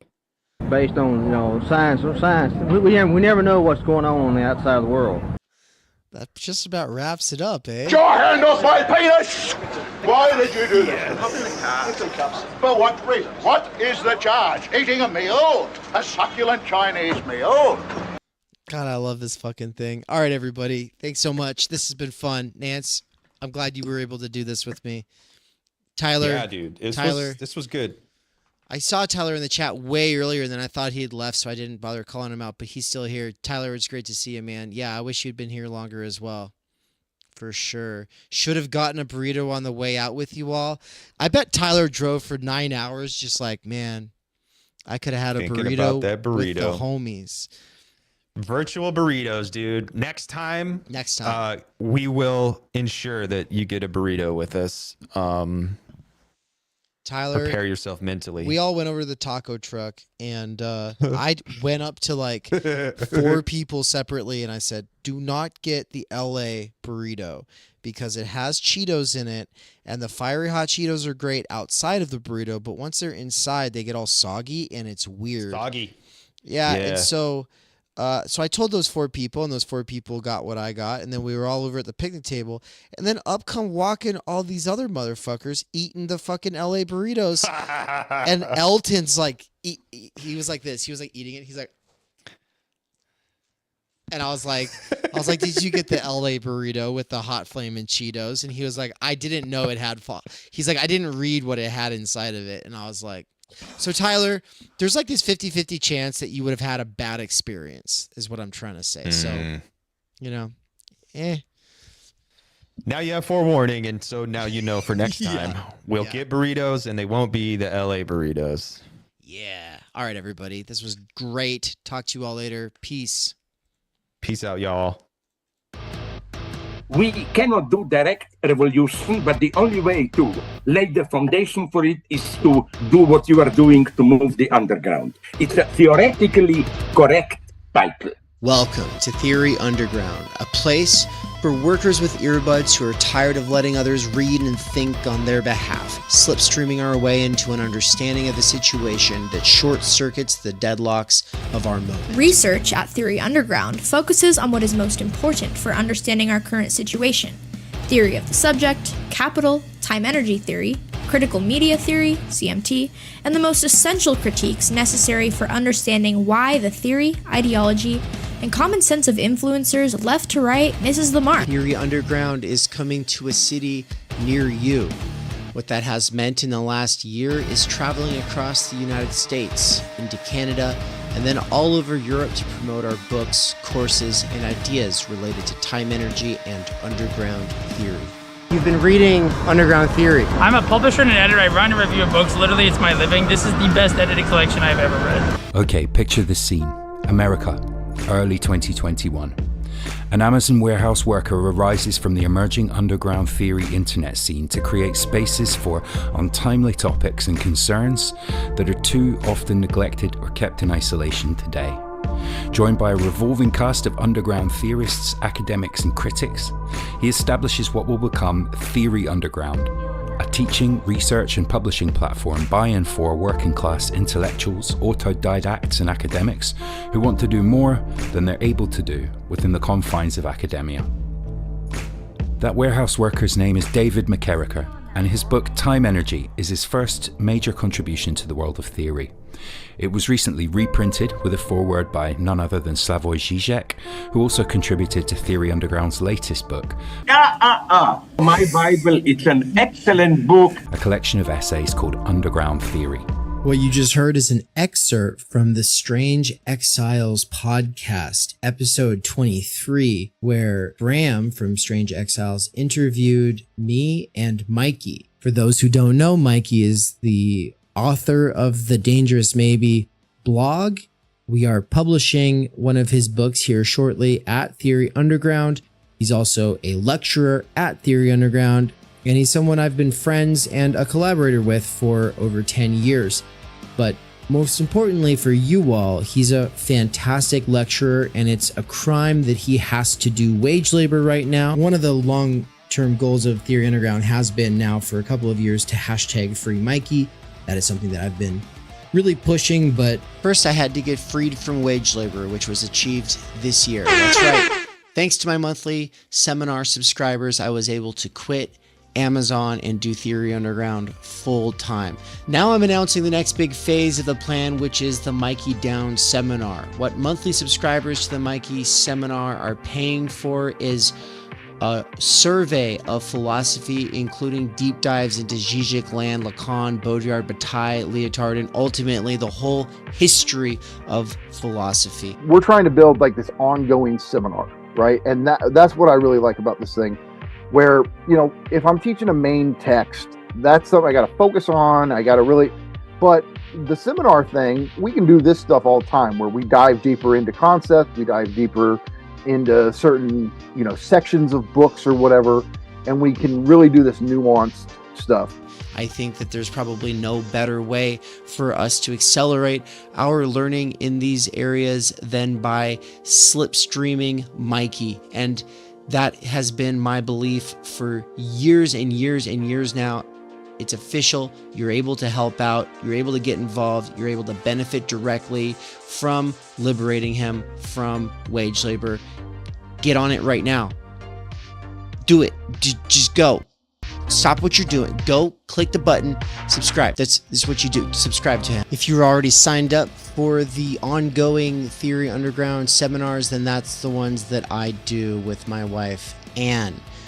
Though that's getting an upgrade, which means that I will be doing one session per month that is just me, and then I will also be doing the ones with Anne, which are a crash course in sociology, anthropology, the social sciences, and ultimately Marx, Heidegger, Levinas, Bourdieu, imminently critiquing pop psychology, sociology, self-help, and ultimately the doxa of our time.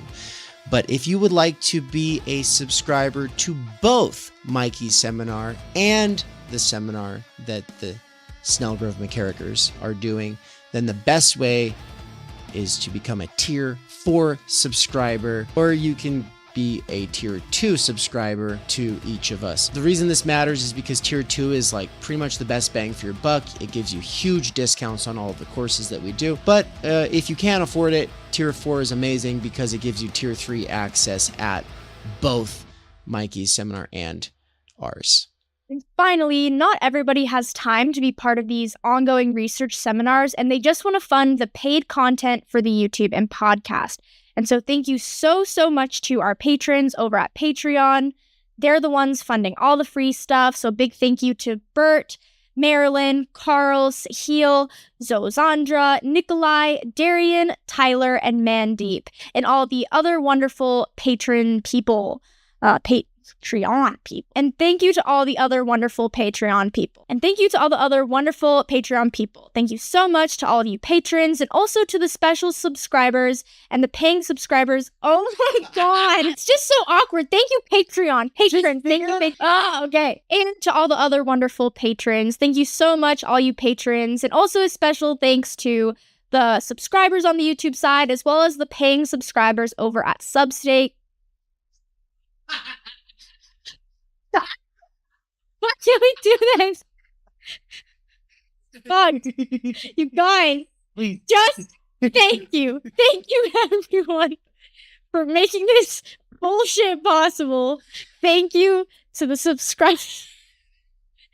You do it. You did so good. Thanks, guys.